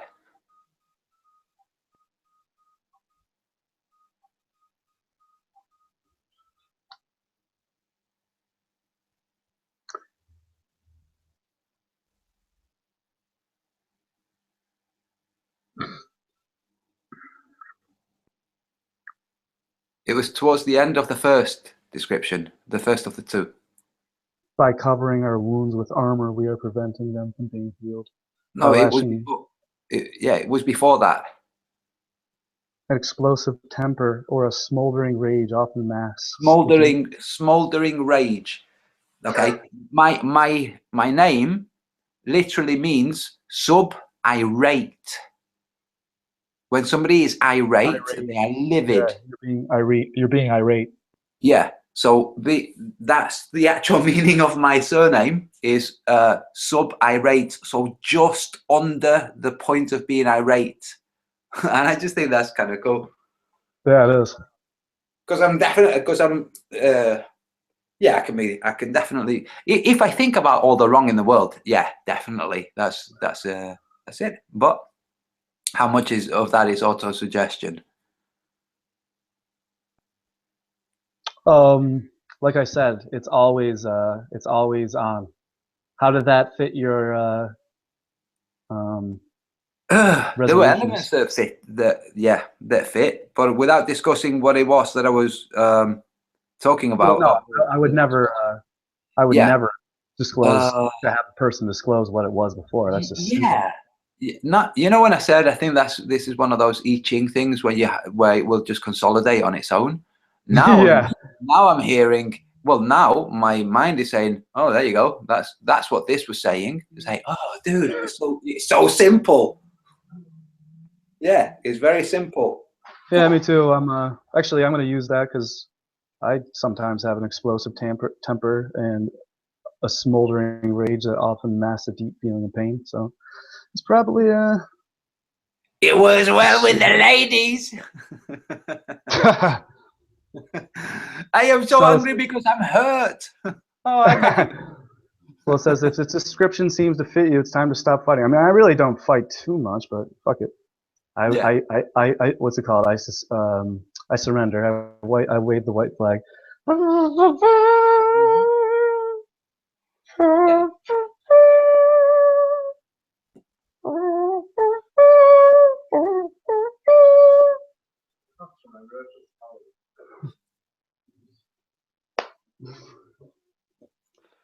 Oh, so that was nice though. Yeah, it was very cool. So we got caveman, ADR, synthetic dread, twin Indians. Let's see here. Spectacles, the Driz, Felix. Hey, Read Felix. like a book. Hey, Tony. Hey, everybody else. Political Hillbilly. Hey, what's up, dude? Oh, he's here. Is he? Yeah. Freaking. I gotta get. I need to do a hangout with Political Hillbilly, and I need his expert Google Earth skills to break down some globe math curvature. I gotta get he's settling stuff, his own personal stuff. So I haven't even asked him, and I'll ask him when he seems to be not busy and not. Well, I tell you what, way more important things. Dan, we could ask him we could ask Political Hillbilly if he wants to join in for a while. Oh yeah, absolutely. Get his ass in here. Political Hillbilly is awesome. Yeah, he is. A hillbilly, but he's a political hillbilly and a flat earther. It's amazing. I don't see him in the chat though. What's going on? He's up a little bit, but them there hillbillies, you know, they there got a brain in them there heads there. Oh man, I tell you what, I think it's freaking awesome. I love it. I love the way that his demeanor just completely disarms people. You know, just the way he is. I think it's just so freaking cool. Yeah. If I could pull that off, I would do it all the time. All right. Well, oh, there he is. Let's give him hook him up with the link. Yeah, cool. So, Political Hillbilly, I'm passing you a link. Hopefully you can jump on. Tell us how Mrs. Political Hillbilly is. Yeah, I mean, you don't have to, but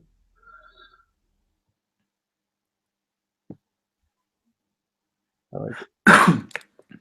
I need some more water. 1 second. Okay.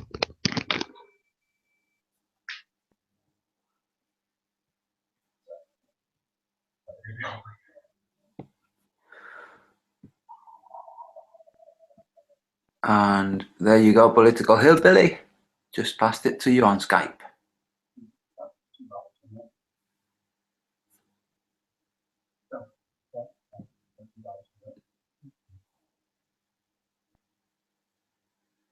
I was talking with somebody earlier today who's in Argentina, and they told me it was 3 hours difference between the UK and Argentina. It's like, oh, okay, that completely contradicts everything from before. I'm not doubting it, but I still have a question. How is it 3 hours in Argentina when it's also 3 hours from Brazil? When we are also 3 hours from Brazil, or are we 2 hours from Brazil? How is this? Anyway, I can't wait till the next sun tracking session and see what's what.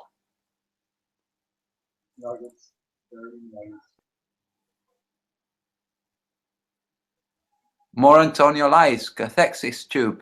Is that more Antonio lies? What I just said, that I was talking with somebody from Argentina? Oh, there are some people. Stop lying. Antonio, stop lying. Cathexis tube, whoever you are, stop being an ass.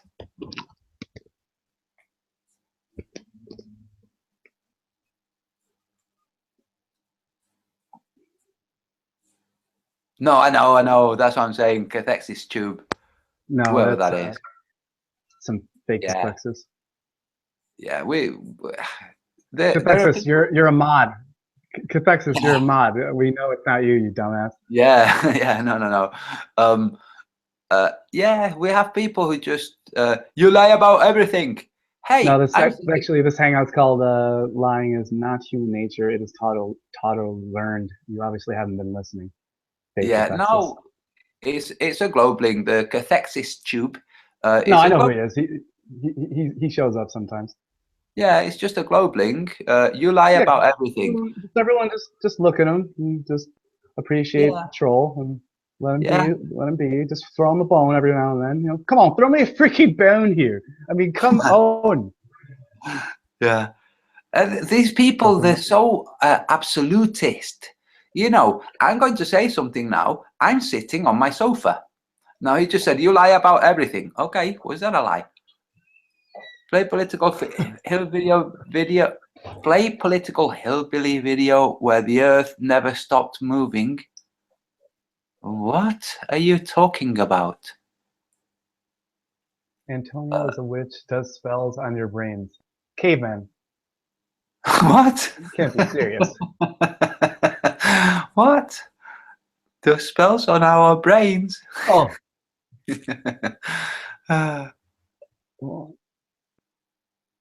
How do we unmute Hillbilly here? Why is he muted? Is he muted?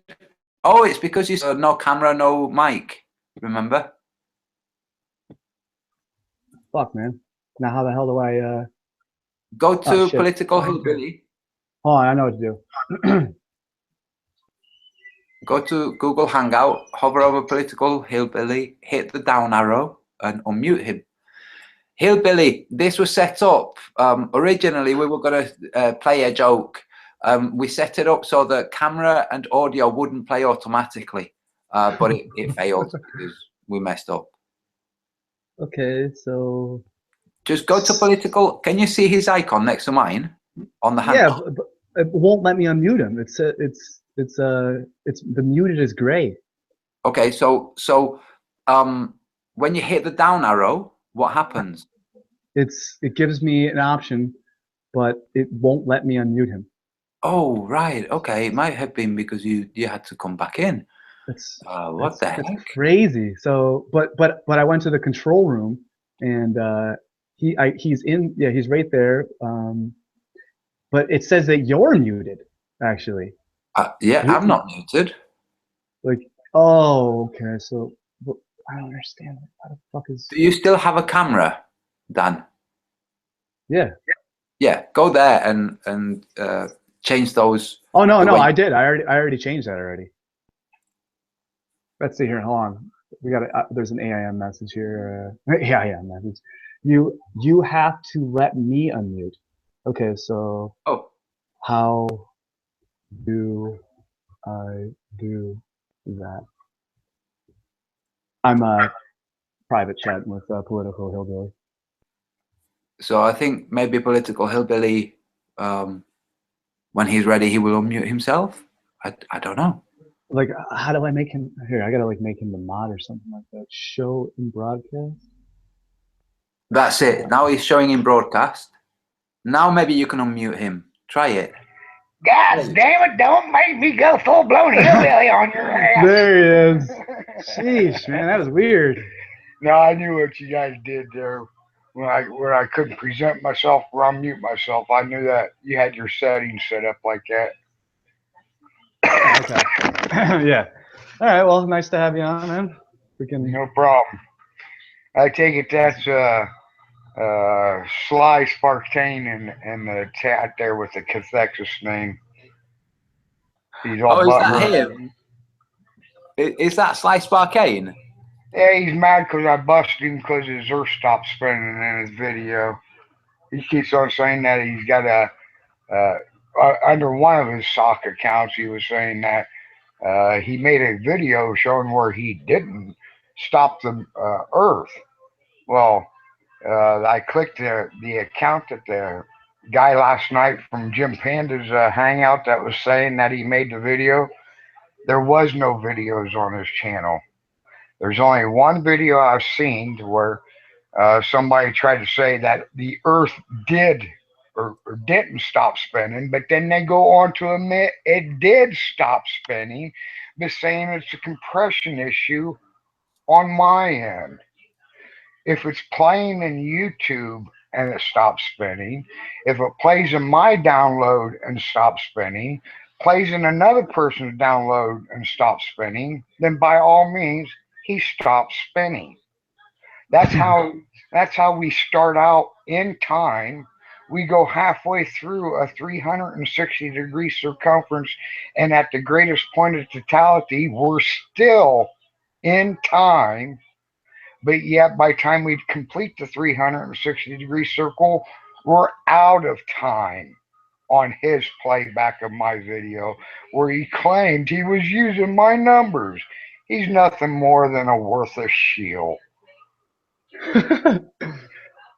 Yeah, it's like, honestly, I was thinking about it, like, what do these people do? Like, where do they live, and like, what kind of weird, sad existence? Like, who comes into other people's hangouts? And that's just fucking weird if you really think about it. I think that was Tim Osman, because he's just very quickly changed handle to fake spaceman in space. Oh, okay, yeah. So Osman's obviously trying to snipe it then. Okay, that's the name that was being used last night. That said that he had a video to where he debunked me claiming that Sly stopped spinning his earth. Now, that's the name I clicked on, and there's no videos on that channel. Yeah. So that's got to be Sly Spartane. Oh no, yeah, but what I'm saying is the guy in the chat here is just he's behaving like Tim Osman when he's throwing a little bit of a hissy fit. Same way. No. Well, we know that Sly is immature and he's evidently infatuated with me. Yeah. He got an infatuation where he's monitoring my channel. I don't know why.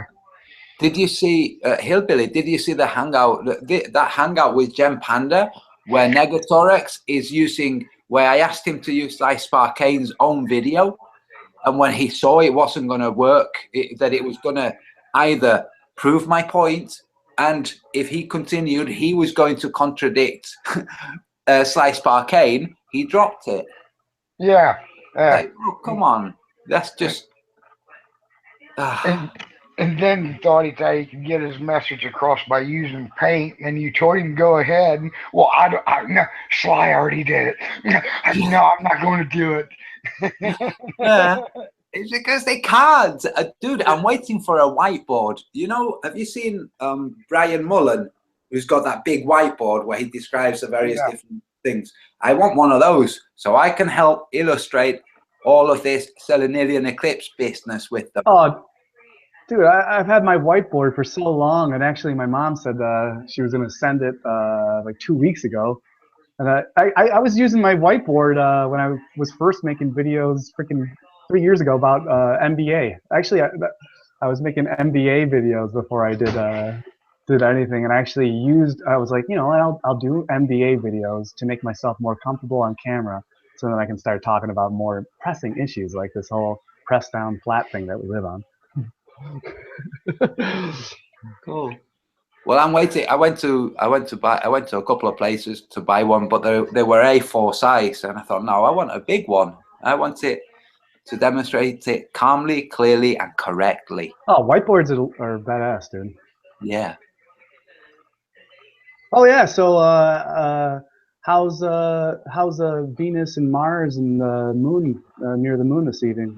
Has anyone? I'm definitely going to go outside and check that out, and I actually might make some videos.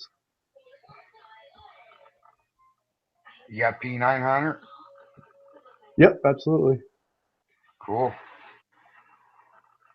I'm not no amateur political hillbilly. What do you want? What do you want to be called? What do you like to be called? It don't matter. Political hillbilly, jackass. I answer to them all. No, I'm not going to call you a jackass. You jackass. What do you want me to call you? I almost wanted to call you a pillbilly, but then I realized that's just a bad one right there. That's not fun. No one likes a pillbilly. All my friends call me hillbilly in real life. No, I said pillbilly. Oh, pillbilly, shillbilly. No, because I said that because of Antonio. He knows the joke, because this what I was saying earlier to this girl called me a pothead. I said, all right, pillhead, and make sure your kid takes his Ritalin too while you're at it. Yeah. Because I actually took some Ritalin too. Well, for like a day, and then my awareness kicked in, and then even my dad was like, yeah, nah, don't do that, and those went in the toilet real quick. What pills were they? Ritalin. Ooh. Oh wow. Yes. It's good advice. Because, you know, they have to slow down the hyperactive questioning skills of a kid who asks, so why and how do you know the dinosaurs are these colors, and how are there feathers on these dinosaurs, and how do you know that what colors these dinosaurs and birds are? How could you know what colors these creatures are from millions of years ago? Well, give this kid Ritalin. Give it Ritalin. Mm-hmm. Yeah, asking true questions, and they give you Ritalin to shut you up. Quit critically thinking. Yep. Well, it's a problem Pretty to fucked up them. too, but yeah, people asking questions is a problem to them. Yeah, no, like I share this personal info because it's important for people to hear it, to realize that it's all about the anti-pot people making fun of cannabis, a natural plant that Gaia has created on this plane, is healing and natural, and yet they try to steal and patent and copyright nature by turning it into marijuana and their little THC and their cannabinoids and their see, they try to take coca leaves and cannabis and ayahuasca and heroin, what is where does hair? Oh, they're opium. See how they take their see what I mean?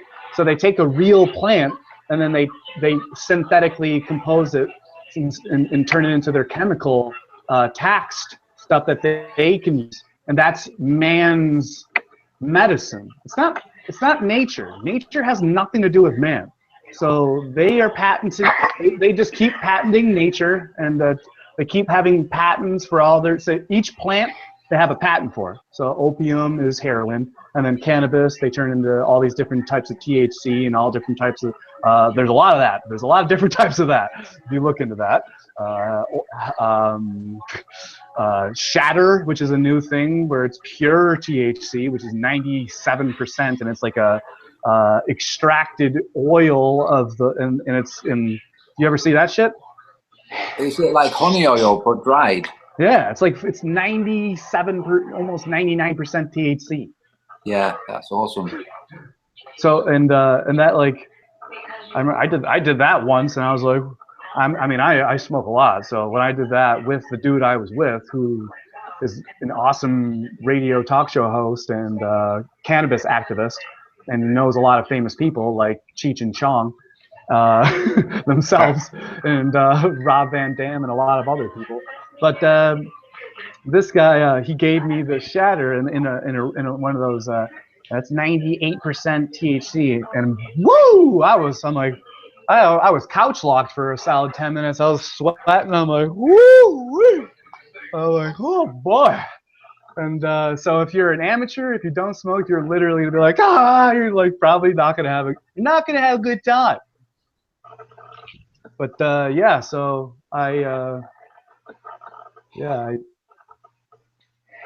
am a cannabis promoter, and anyone who's anti-pot, I think, is literally completely stupefied, and they have no mental awareness. It's the dumbing down situation. We was grown up to be little people like that, or we was brought up to be little people like that. And for me, I know Hillbilly smokes. I know you smoke. I know you do. Antonio, I know you smoke your little spliffs. But do you ever partake in a little bit of the herbery? Me? Mm-hmm. Yeah, from time to time. All right, see, that's all I need to hear. It's like, see, as long as people, it's like, because if you don't smoke, honestly, it's like, wow. It's like no, it's like I'm as bad as Santos Bonacci when it comes to these caucus crunching motherfuckers. These caucus crunching, you know what I mean? Like if you don't smoke pot, you're a carcass cruncher to me. You have no brain. Let me clarify this, though, Dan. I used to smoke as much as I smoked cigarettes. I used to smoke joints. I used to smoke from the minute I woke up. I used to smoke cannabis. And one time I just been working on a ceramic statue. I was making a statue, and because I was stoned, I just did something very silly and fucked it up, broke the statue at the point where I was actually carving it. So I'd molded it. It was almost finished, but I'm now working with dry clay that hasn't yet been fired. And I just messed up because I was stoned. I put it down on the tabletop a tad too heavy and snapped it. And it can't be fixed at this point because it hadn't been fired yet. And I just thought, oh, fuck me. And that was it. From that point on, I said to myself, no, I need to cut this. I need to cut it down. So, and that's it. So I started cutting it down. That's heartbreaking. That really is. No one likes that. No one likes to get their art destroyed. It really, really sucks. And deleted. And fuck you, SwearNet Incorporated, for taking down my amazing Trailer Park Boys Flat Earth video. That was highly entertaining, and almost actually it was over 1,000 views, I think, at that point. And it was taken down by the SwearNet.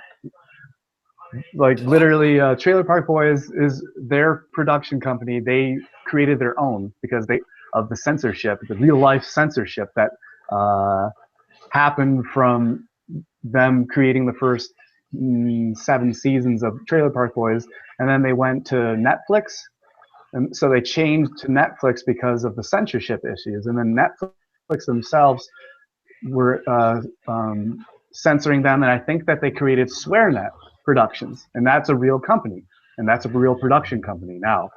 Derp derp to the people who don't know, and so now SwearNet is real, and they took down my video.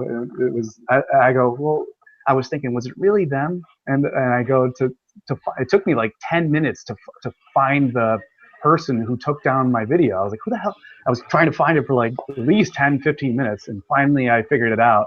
And I even talked to my roommate. I'm like, do you think it could actually be the Trailer Park Boys? And I looked, and it was SwearNet Incorporated that took down my fucking video. Did you write to them? So I haven't yet. But that's surprising, and it's like, dude, I was gonna make more videos. They have so much footage of and it's really like Zach Hubbard type of footage where it's all this Freemason gematria. And in the Trailer Park Boys, I'm like, Jesus Christ! I'm like, even the Trailer Park Boys are involved with this fucking shit. And but it's just because you got to think Snoop Dogg's a cast member, and you know that Snoop is involved with this shit because of Kanye West, and because Snoop was making fun of Kanye West. Man, he's Snoop Dogg smoking a fat ass fucking joint. We don't make you do that. And he's talking about Kanye West breakdown on stage. Remember that? Yeah. So Snoop Dogg's a cast member of the Trailer Park Boys. So what happened? Like, so when he got pulled away, the next thing I heard was that he'd been institutionalized. Yeah, but I think that's a psyop. I think that's and he got pulled away not by a CIA handler. People, people think that it's a CIA handler that was stopping Kanye West from talking? Kanye West talked for fucking nearly 20 minutes straight. Yeah. He said everything that he needed to say and everything that he wanted to say. And he got slowly lowered down because he's on a flat, square platform floating above the plane of peasants below him, the black rich man that he is. The black famous rich man floating on a flat square plane above a flat square plane with the peasants below him, and he's trying to tell them the truth. I'm trying to tell you the truth. Fuck being cool. And then you have these conspiratorial minded people who go, but did you see the CIA handlers came and they tried to shut him up and they took him away? And you're a conspiratorial minded delusion person. And you make up fantasies. When in actuality, that guy that came up, he unhooked Kanye West's harness. Kanye West was attached to a harness so he didn't fall off the fucking flat square that he was on. So that guy came up and unhooked him because he was still hooked up. So you're all just brainwashed and confused, and you're delusional because of your conspiratorial mind and the fantasies that you make up. Oh, it's a CIA agent. He wanted to shut him up. No, it's the guy who unhooked the fucking harness. Go look at it. Go watch it. And then maybe you won't be fucking so goddamn confused and making up stories. Fucking sick of these idiots. Yeah. I'd love to know what happened to the dude afterwards, though. Oh yeah, no. He what happened to him afterwards is that he was taking pictures with Trump, wasn't he? All right. Yeah. Okay. Yeah. And then remember that? Remember he got out of the elevator, and then he was taking pictures with Trump, and he goes, "Listen, I just want to take pictures with Trump. I'm just here." Because you want to know why? Because Kanye West is going to be running for president in 2020. That's why. Wow. And also a hot white chick. So there's going to be a hot liberal white chick versus Kanye West, and it's going to be hot ratings. And first is Donald Trump, and it's a big WWE show. Woo-wee! Oh, and also George Clooney too. Can't forget about him. He'll be running too. Oh. So it looks like it's going to be an interesting few years. Well, yeah, they got it took a while to get actors as completely and normally accepted into being a presidential candidate. They did the Reagan thing. It was Carter and Reagan is the one, Carter and Reagan 1.0, and then you got Obama and Trump 2.0. You see how that works? Why can't actors be president? We got actors walking around as scientists. Yep. There you go. Yeah. Do you think all of this is going to make it so that they'll change the law and make it possible for Schwarzenegger to be president? Well, I was thinking that. I mean, I even was going to include him, but because like they're setting this, with Obama not being illegal, not technically even being allowed to be president because he's not a citizen. So then they would just do the same thing with Schwarzenegger because he's not a citizen. So they'd be like, well, we did it with Obama, so Schwarzenegger's cool because he's been in charge of California for like. I've been the governor of California for like 8 years. I'm coming on 12. I don't even know who the governor is anymore. Is it me still? Who is it? I don't know. Get to the chopper. You guys ever check into the conspiracy that Schwarzenegger went AWOL from his military service to? Yeah. Yes. To enter a competition. I'm not too. Yeah. Yeah. I'm not too keen on that. Fill me in.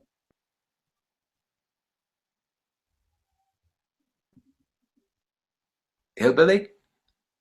I'm trying to mute the mic when the cat gets loud. Cat followed me in here.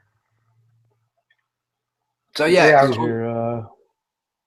Okay, so hold on. Let me just recap for Political Hillbilly the conversation I was having with this girl earlier. She said, "I'm literally dumbfounded. All you did was ask a question and got binned by an arsenal of memes." I'm just reading off what she said. I said, recap. She said, "What does it matter? Honestly, what changes if the world is flat instead of round?" I responded, "That's the equivalent of saying, what does it matter if I caught my husband or wife in bed with someone else? I choose not to be delusional and paranoid." Or sorry, "I choose not to be delusional and pretend that nothing happened." She replied, "But still, what does it matter? All you've proven to me is that people lie." Okay, so people lie. That's human nature. It's not like the world itself would drastically change. So according to her, lying is completely natural and a part of human nature. I said, laugh out loud, "I feel sorry for your husband." She also said multiple times, "And calling people names because they question your theory isn't considered to be a stance of higher education. It actually proves otherwise." I said, "I didn't. I answered your question. I said, I choose not to be delusional. Not, you are delusional. There is a big difference. If your ego wasn't so huge, you wouldn't have taken offense." Oh, well. So I said at the end there, Antonio, if you heard, I didn't. I answered your question. I said, I choose not to be delusional. Not, you are delusional. There is a big difference. If your ego wasn't so huge, you wouldn't have taken offense. Yes, I heard. And I'm not gonna lie. I set traps in front of people because I want their ego to fall into it. If you don't, if you don't see that, I'm saying it right here. That's the whole point of this little hangout. I have nothing to lie about. I say what I do. I'm telling you, Political Hillbilly, right now is the first time we've talked live, and I'm telling you, Antonio, and everyone listening, that I set people up with ego traps. I put a bomb in front of myself, and it's up to them. It's not armed until they stepped into it. As soon as and the only way that bomb can be detonated is by a huge ego.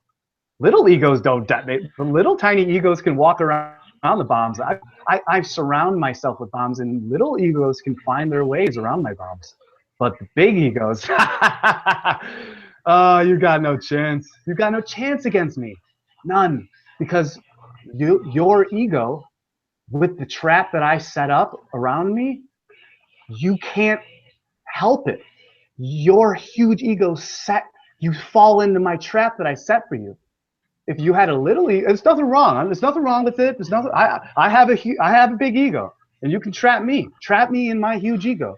See how I do it? Trap me in my huge ego. Do it. But that's up to you. That's up for you to do. You can, good luck. But that's just my natural defense mechanism, my natural human psychology defense mechanism that I use, where I'm at in my life, where I'm just gonna that's my way of protecting myself. So if I have these bombs, triggered bombs around me, the only way that they get set off is by a huge ego. And when that trigger goes off, I know that I'm dealing with a huge ego. Isn't that an interesting little thing that I do there? And I'm sure Antonio and political, I don't know. I know political. We both do it. Hillbilly and I both do it. I think it's ego that keeps people like Tim Osmond and this Sly Spartan driven to keep on considering themselves to be the so-called victors, as they utilize childish mentality in a form of rebuttal, and then can never present their work. Anything. Yeah. They don't have anything to present. Zero. Who goes to Tim Osmond's channel to learn stuff? Oh, I know what I'll do today, honey. I'm going to go to Tim Osmond's channel and learn something. When has that ever been said? I'm going to learn how to use lofty sounding terms wrongly. That's what I'm going to do. I'm going to go and learn how to use certain phrases in the wrong context. That's what I want to do. I'm going to memorize how to a certain sequence of words and find how to use them completely wrong. And that's exclusively how I will use them. That's what I can learn from Tim Osmond. It's it's amazing. And the thing is with globalings, with ego-driven people, the majority of globalings are ego-driven. We do have people in the flat earth whose ego gets in their way. That happens too. But the majority of the globalings, the globe is supporting their ego. And I've had debates and I've had chats with people in the real world where they've been challenging the flat earth, and I've asked them to describe their earth, their globe, spinning globe. Yeah. And they said that they can't because they don't really know it. And I'm like, well, then what the fuck are you arguing against? Go away and learn your own model. Go away and learn your own model. Yeah. The stupid question, where's the official flat earth model? Where's an official globe model? Gee. Where's your map? They're on the desk of every fucking 5-year-old, every preschool. Where's your map? Those ain't official. You can't find any two manufacturers that put out the same same land mass. Even the globes in the classroom have contradictions in them. Yeah. Yep, that's true too. Where's your map? Oh, really? Yeah, I get that one too. Where's your model? I have multiple models. I have multiple models that I think about all the time. Matter of fact, I just told my buddy about a new model that not many flat earthers even talk about. Actually, the double circle model. Yeah, you know that globe picture where they well, shit, I can share it. I mean, it's like a let's see here. There's a circle here with and it goes to the middle. It's like and then there's a circle here. So it's basically like they pretend like it's a globe that's flat though, and there's that circle and the circle, but there's the entrance in the middle. Do you know what I'm talking about? Yeah, the vortex deal. Yeah. Here, I have it on Instagram. I'll fucking let me show you real quick. Hold on. Yeah, it's a cool fucking. I went into this shop. Here it is. Here it is. All right, let me. Could you? Hold on, let me see. Yeah. Let me see if you can see that. Yeah, it's the two hemispheres, the split longitudinally. Yes. So I'm like, what if this was actually real? What if this was actually the real model, and that's right in the middle is the entrance. Like that's where all the globe people are confused about. Is the see how everyone's going in a circle around the outside, and they go to the entrance, and then you go to the other side of the earth, and you go in that circle. It's like, well, why? I think I'm the first quote flat earther to bring this up. Is this is a model right here, isn't it? Where that's has you ever heard? Have either of you ever heard of anyone talking about that model? No, That's a different model right there. Yeah, it's a different model, but what I would say is that's from my imagination. I'm using a picture that I saw, and I just use my imagination, and well, maybe that's why they're confused, as they think that represents a globe. It's like, it's just flat though. They're just all right. Well, yeah. What do you guys think? They don't like people using their imagination, that's for sure. But with that specific one that you just showed, I would say, wait a second, which way are they looking at the midnight sun from Norway? Because it's a similar principle. Well, you'd have to have multiple moons and multiple suns. Yeah, so you'd have to incorporate that, because it just, I don't think it would make much sense with the current sun and moon that we have. I think we're in some. I think the landmass is spread in what's the closest approximation is an azimuthal projection, but we have to correct the landmasses. We have to correct their location. So we have to correct like for instance, the bottom of Africa is stretched out, just like Australia is stretched out sideways. So the bottom of Africa is stretched out equally, and the bottom of South America. So if we're going to correct that, do we correct them towards a central point? So draw each coastline back from the east and west, or do we choose one? Or how do we align it correctly to show the landmass correctly? But, you know, this is all part of map drawing. Yeah. I don't know. Yeah. To me, everything where I see a contradiction, if I was going to correct it, I would squash everything from north to south, you know, and then leave the west coast the stationary and skew the east coast, because it seems to me everything needs to be shifted to the east just a little bit in the southern hemisphere. The Robert Plantain example, you and Isa and Lady Ganja example, all those represent heirs in the east. Mm-hmm. Yeah. Yeah. So I am so looking forward to the sun tracking. I am really looking forward to the next sun tracking, because it's going to be timed from one point. We're not going to be changing time zones due to UTC or anything like that. Anybody's going to be able to watch and see. I'll set what time we're starting, what the actual time is, and when somebody jumps in, it will be you're coming in 6 hours into this. We started at midnight. You're 6 hours into it, and it's solar noon where you are. Brilliant. Where are you? And that's it. We're going to do that for everybody who joins. And now I heard you. And now I have somebody in. I have 2 people in South Africa and 1 in Argentina. By the way, I had a contact from Argentina who was living in the UK. He went back to Argentina, but before going back, he said to me that he was going to jump in on the previous sun tracking, and he was going to jump in from Ushuaia. He said he was going to do his best. I've not heard back from him. It's been months. And now it turns out they have really shitty internet services over there. That's you got to go to specific places. Yeah, but now it's a shame the satellites don't reach to certain places over there, you know. Yeah, but now for sure, they must not go over Africa too much. Yeah, I heard you say that yesterday, Antonio. Spam satellites, don't go over Africa too much, you know. But you said the equinox in September. Yes.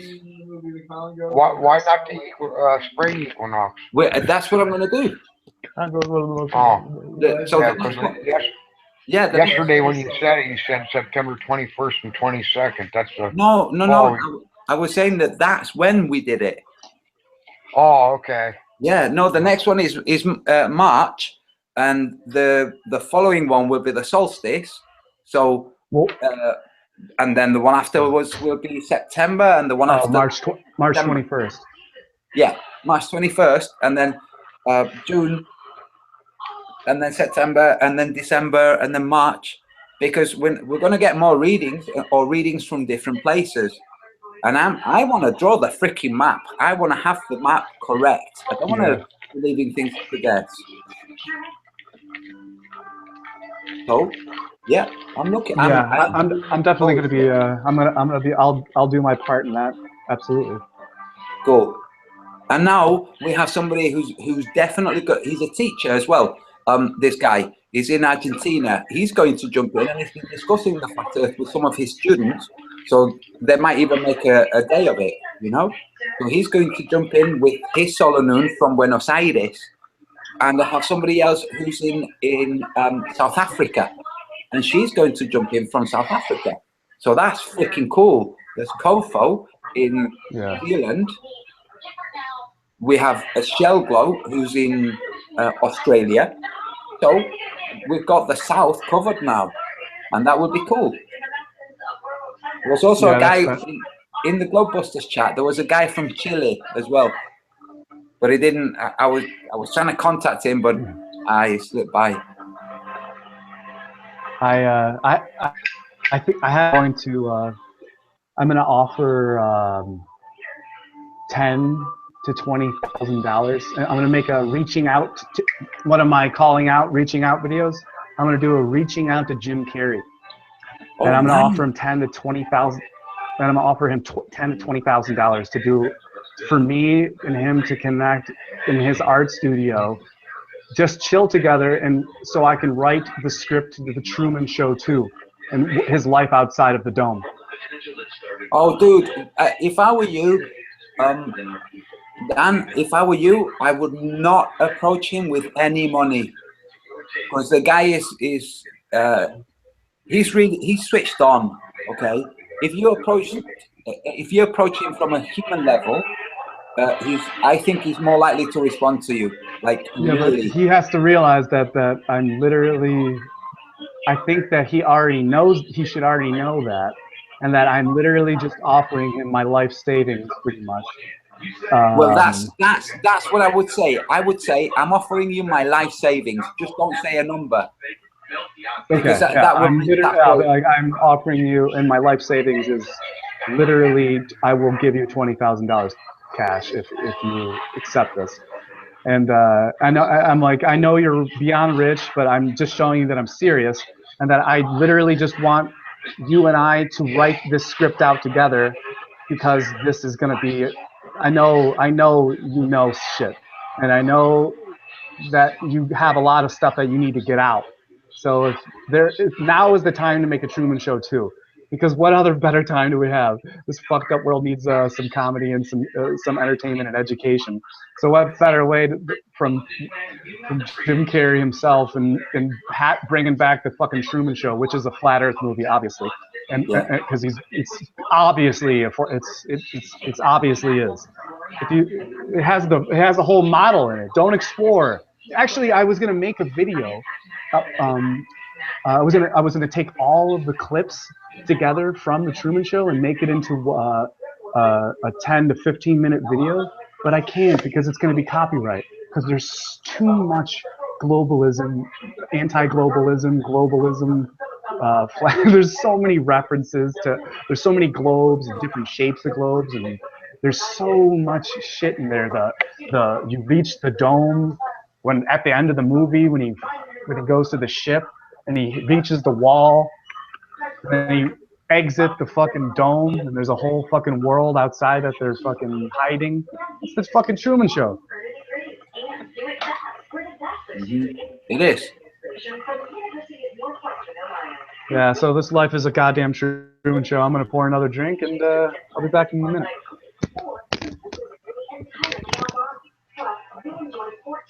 There's some people in the chat, damn it.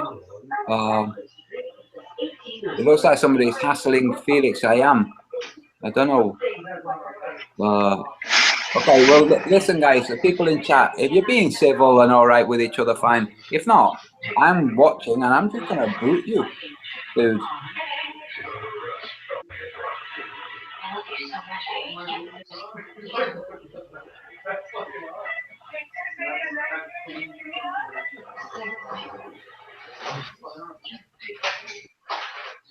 Next Tuesday at 8, 7 Central on Freeform and the app. Now, there's a good chance we're going all the way, and I'm talking about. Hey, Hillbilly, can you hear me? Yeah. What do you think if I take from that big hangout, take the portion where it's just Negatorex explaining all the stuff that he explains, and my small little contribution at the end of it, and have that as a standalone? Because well, he messed up. Yeah, he messed up big time. Yeah. Well, he definitely needed the moon to speed up and then slow down as he was explaining it. Then when you would ask him, so the moon speeds up and slows down, well, no. And then when he was trying to utilize the example, imagine you're holding a flashlight. Now you're spinning clockwise. And then he has to slow you down, then speed you up. We're talking about something that's got a set mathematical formula that cannot be speeded up or slowed down to our convenience. That's exactly what they're doing. They're not showing their math, and they're slowing things up, or whether it be the Earth's rotation or speeding up things such as the moon's orbital rotation. They need to speed one up or slow one down, and then try to get you to think outside the realm that they're only talking about a model, not reality. Well, that's right, because you cannot use reality's numbers and get the results you want. That's the only thing we're pointing out. And that's it. Hey, Dan, I muted your mic. We were having too much. I muted your mic, Dan. Sorry, dude. Sorry, all right. Sorry, man. It's all right. It's just that your television, your brain programming device was kicking in too much. What do you mean? It was getting all choppy or something? No. It was just there was a lot of backgrounds, and it was making it difficult to hear Hillbilly. Oh, sorry, man. No, it's okay. All right, well, fill me in. So we were talking about the hangouts I had with Gem Panda. I was asking Hillbilly if he thought it was worth me going through the hangout and cutting out the piece where Negatorex tried and failed massively to describe the Selenilian eclipse, cherry picking just the point where it's at the horizon and ignoring the part where the shadow starts. So he was using, he was just fabricating. It was as if he was making up ideas on the spot, even though he's obviously thought about this, and just failed massively. He tried 3 different times because one of the times didn't come through. By the way, you can hear that he's describing things, but the camera didn't come through on the video. I didn't realize until afterwards when I went and watched from the outside, and I had to say, hey, you're not displaying.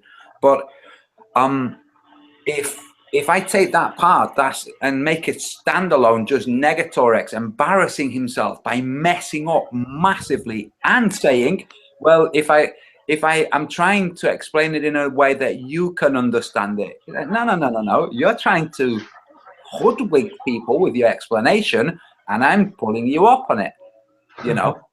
So, and in the end, he gave up, and he said that he'd done a poor job. Yeah, he did a really poor job.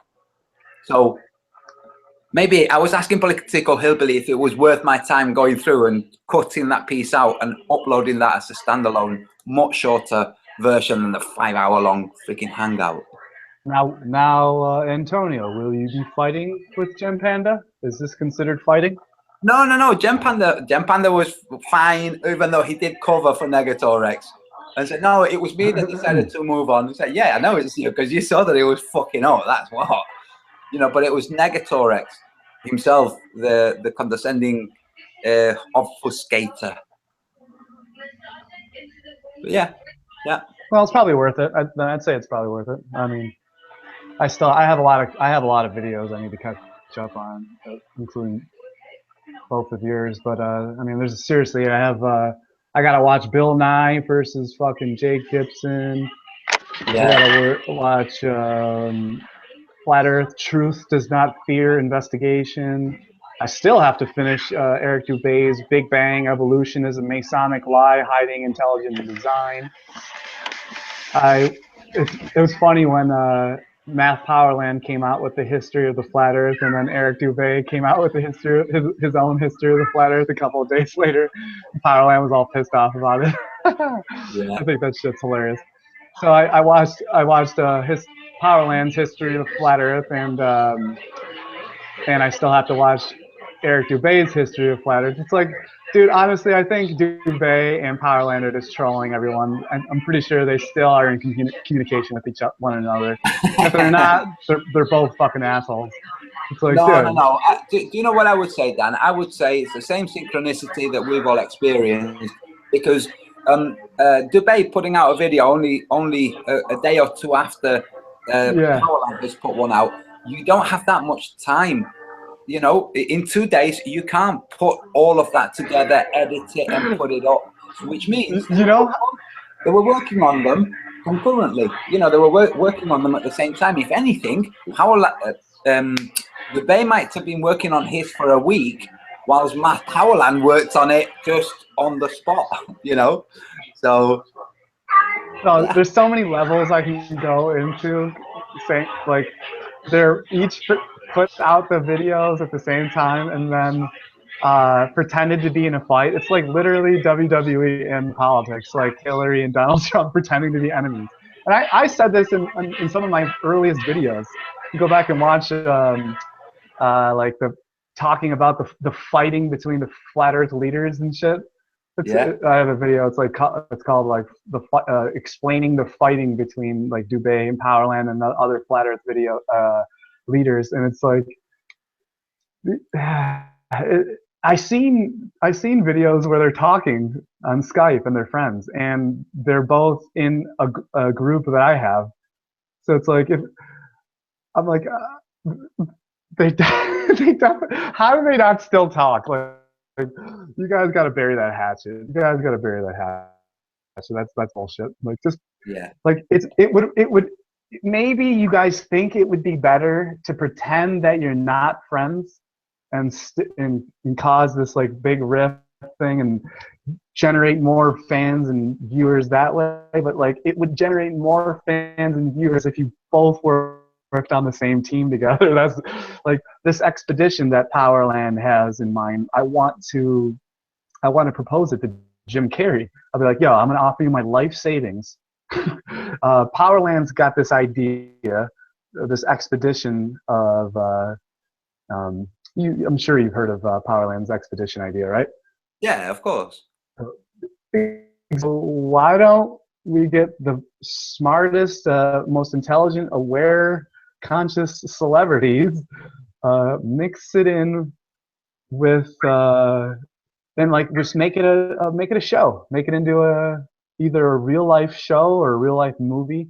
There's somebody who just made a live movie. There's never been such a thing as a live movie before until recently.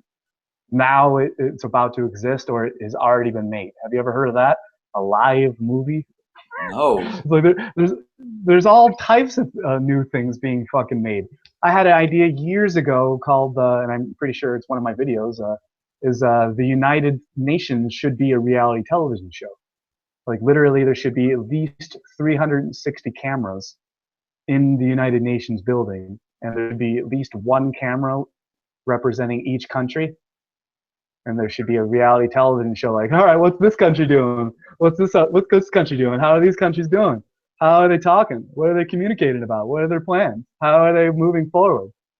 What are their How are they trying to like benefit humanity and science and what they claim to be doing with the United Nations? I'd like a real reality television show that actually shows what's going on in the building with these people doing it, instead of lying on the media and pretending that they're, look at this is what the United Nations is doing here. This making up a bunch of bullshit here and a bunch of fake stories, and you're gonna think that's real and you're gonna believe it. And no, I actually want a reality television show called United Nations Reality Television. Let's see what they're doing. And guess what? That they won't allow that, because that would actually solve things. That would actually mean that countries would actually have to unite instead of have fake pee-pee borders. You know how doggies go pee-pee and they mark their territory? Human beings go pee-pee in the form of ink excretions on a piece of paper, and they form little treaties and boundaries. I got my little pee-pee of a doggy, and I go, oh, pee-pee, pee-pee. And then the humans go, oh, this is my excretion. There's no doubt. I'm glad you guys laughed there. I needed to laugh there. There's no doubt that they definitely need the separation and need to keep the ideology that we need to keep ourselves separated by means of invisible borders alive. I hate invisible borders, you know? Yeah, me too. That's Robert Anton Wilson has a quote that these invisible borders are nothing more than the remnants and the proof of ancient shamans that battled one another over territory, and that's this is the result. So literally all of these borders and invisible borders are just the result of ancient battles between shamans that's literally like their piss mark, their lines, and this is what we have left. I literally sat right on the county line, and it's a prime example. The canal in my backyard, down the center of it is the county line. On one side, property taxes are higher, but if you're going to get caught smoking a joint, by all means get caught smoking a joint on this side of the canal, because the fines are lower. But on the other side of the canal, the property taxes are a hell of a lot cheaper. But if you get caught smoking a joint, you're going to fucking jail. You're going to pay $1,000, all the whole 9 yards, you know. So what's the difference of whether I'm on the east side or the west side of the canal? Got to differ with how much more severe the fine should be for the joint, or how much less the property taxes should be for the individual. Yeah, that illustrates the madness so well. You could be smoking a joint right up to the county line, perfectly legal, and one step, nothing's changed other than that line, and now it's illegal. Yeah. What is this? Well, speaking of that, I just moved from New York, where smoking weed is completely illegal. And now I live in California, and I smoke a lot of weed on camera with you guys. It's completely legal, and everyone loves it. It's celebratory, it's celebrated, and hey, it's legal over here in the West. Over in the East, though, nah, don't do it. You're an evil asshole. I live in England. This is the situation right now. I live in England, where if the police enter your home and you're smoking a joint, they're not allowed to ask you to stop smoking it, even though it's illegal. It's illegal, but if you're smoking a joint, they can't do anything about it. They won't arrest you. They might see they might want to see your stash, but this is the UK. It's so nuts that the law is so clearly defined now that even the transgressions have been defined. So a policeman asking you to stop smoking a joint is a transgression, so they won't do it. I'm confused. Yeah. What do you mean? Yeah. That's weird. Well, it's illegal to buy and sell or possess marijuana, but it's not illegal to smoke it. And even though once you're smoking it, you're also it's the opposite possessing of the it. United States. Yeah. So even though once you're holding it, you're in possession of marijuana, but it's part of you ingesting it. You can't do it otherwise. So they side on the side of ingestion, and they say, okay, well, it's legal for you to take it. So anyway, what the police have done here in the UK, is they have publicly announced that they will not prosecute small-time growers. That's cool. So Yeah.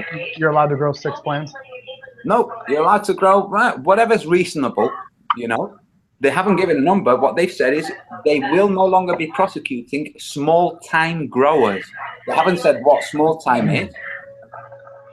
And the law says that it's illegal to grow. But the police themselves have said, no, we're not following this order. We're not going to. And that's cool, because when government's stepping out of bounds, when an organization like the police force says, nah, we're not going to step out of bounds, then the government loses its ability. It's awesome right now. That's cool. Yeah. Terence McKenna said, what I require to function is a society on the brink of meltdown. Wow. Oh, I love it. So relevant. Listen, guys, I'm going to drop out of this. I need to get some sleep, and I need to get together tomorrow, because you know, when you read the tarot card, it's helped me to arrive at a resolution regarding what I was thinking. So yeah, Hillbilly, you missed did you see the tarot card reading thing? No. Oh, dude, it's a monumental revelation. We're stopping fighting. I mean, we're still gonna make fun of GLOBETARDS and shit, but and fight against globalism. But other than that, huge non-stop fight. We're gonna stop fighting. Man, today I sat back and I took a green screen of a silhouette walking, and both male and female. And first, instead of eliminating the green screen, I eliminated the silhouette and had a spinning globe behind it. So now as they're walking, they look like the silhouette, a human silhouette with the globe spinning within it. And then I rendered it, and I took it and I made it walk across the scenery of a cartoon city with a bunch of curvature. And I'm putting one together right now. Stupid thing globeheads believe. Nice. It's gonna be have you put it up on your channel? No, I can put the male and female characters up in case anybody wants to reuse them for anything else. Yeah, because I got them completed, but no, I don't have the actual video done because the first one's going to be curvature. Yeah, because the little cartoon city that I got them in got a real nice example of curvature. Nice. Well, listen, guys, I'm going to leave you. I'm still going to be listening whilst I'm getting ready and stuff. So enjoy. I are going to say whatever, and I'm going to have another hangout in 1 hour if you want to join that, Antonio and Hillbilly. No, I'm going to be going to bed. It's 2:30 in the morning. All right. So thank you very much. All right, man. I will see you both later. All right. Have a good one. Everybody. Yeah, I got to be taking off myself here shortly. Cool. Thanks, All right, Scott. well, See you later, then. Later, buddy. Bye. All right. Hillbilly, yeah, I have this mountain next to me, Cowles Mountain, or Coles Mountain, it's actually called. Everyone calls it Cowles Mountain because it's spelled that way, C-O-W, Cowles Mountain. And but it's called the Coles Mountain, and it's the tallest mountain in San Diego. Globeheads will claim it's a hill, but you can't claim something's a hill when you go to Wikipedia and it's literally called the Cowles Mountain. And when you go to the top of Cowles Mountain, there's a monument built decades ago that says Cowles Mountain. So you can't dispute those facts. But especially when they try to bring the fact of that they say, well, a mountain is described as over 2,000 feet. Well, yeah, that technically is true, but Cowles Mountain is the tallest hill / mountain in San Diego. That's why it's called Cowles Mountain. It's 1,600 feet, and I know it's not 2,000 feet, so it's technically not listed as a mountain. Technically not what's it called? Technically not a mountain, but even if you, I mean, shit. I mean, I'm gonna look it up right now. What does it say? I mean, they say 2,000 feet is a mountain, but it's a give or take. They go, give or take. So it's like, 1,600 feet works because that's the tallest mountain you guys have in San Diego. So we'll call it Cowles Mountain. So it's a give or take. So so my point is, when you go on top of Cowles Mountain, 1,600 feet, you can see with your own bare eyes Mexican islands that I think are at least 50 miles away, and possibly 100 miles away. And so I need your help to, because I'm too lazy right now to figure out. So we got, well, I'm 1,600 feet in altitude above sea level because I'm at the Pacific Ocean. So I'm at the Pacific Ocean. I'm right next to the Pacific Ocean, and I'm at the tallest mountain in San Diego, which is 1,600 feet. And so, but I can, on top of the mountain, in a 360-degree view, it's obviously all flat, but I can see to Mexico from California, and there's islands. So and these have to be 30 to 100 miles away. So if you do the curvature calculation, that would mean that I wouldn't be able to see these islands that are 50 miles away. How can I see them? So I'm just I'm trying to figure out. I have to subtract 1,600 feet, and then I have to figure out how far away these islands are. And I haven't figured out how far away these islands are. You have to know the elevation that you're seeing them at. Yep. Yeah.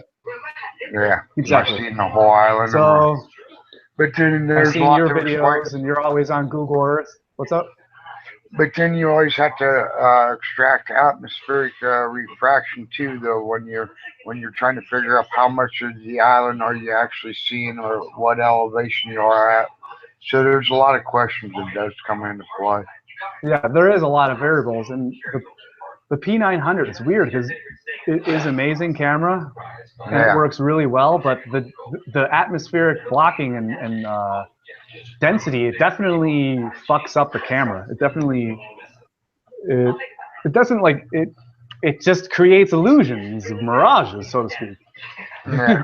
And so what was his face? Was it Mark or it was Rob Skiba? You saw that? Did you see that video that he came out with? Across Lake Michigan, yeah, no, with the showing the refraction and of the sun, how it's magnified, and how there's atmospheric magnification, and how the sun seems to be.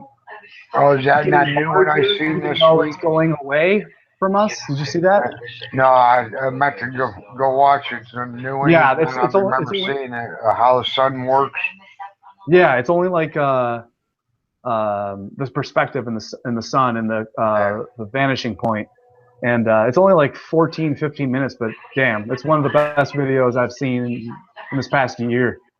And I'm just like, oh wow. I'm like, so that's why so many people are so confused about that. I don't know why I was confused about that. Yeah, it's an amazing video. ODD shared it. Yeah, it's called like atmospheric lensing or refract. I'll find it and share it in the group that we're a part of. But how's everything going with you before we get out of here? Yeah, I was just gonna say I gotta take off. I gotta help her out with her last breeding treatment for a night. All right. Yeah. So when do you? All right. Well, shit, man. We'll definitely stay connected. I remember we talked about it before, and I said after the first year I'd be more than willing to help you out. And then, ironically enough, she got that blood clot on her lung on January 3rd, so that really messed up my month.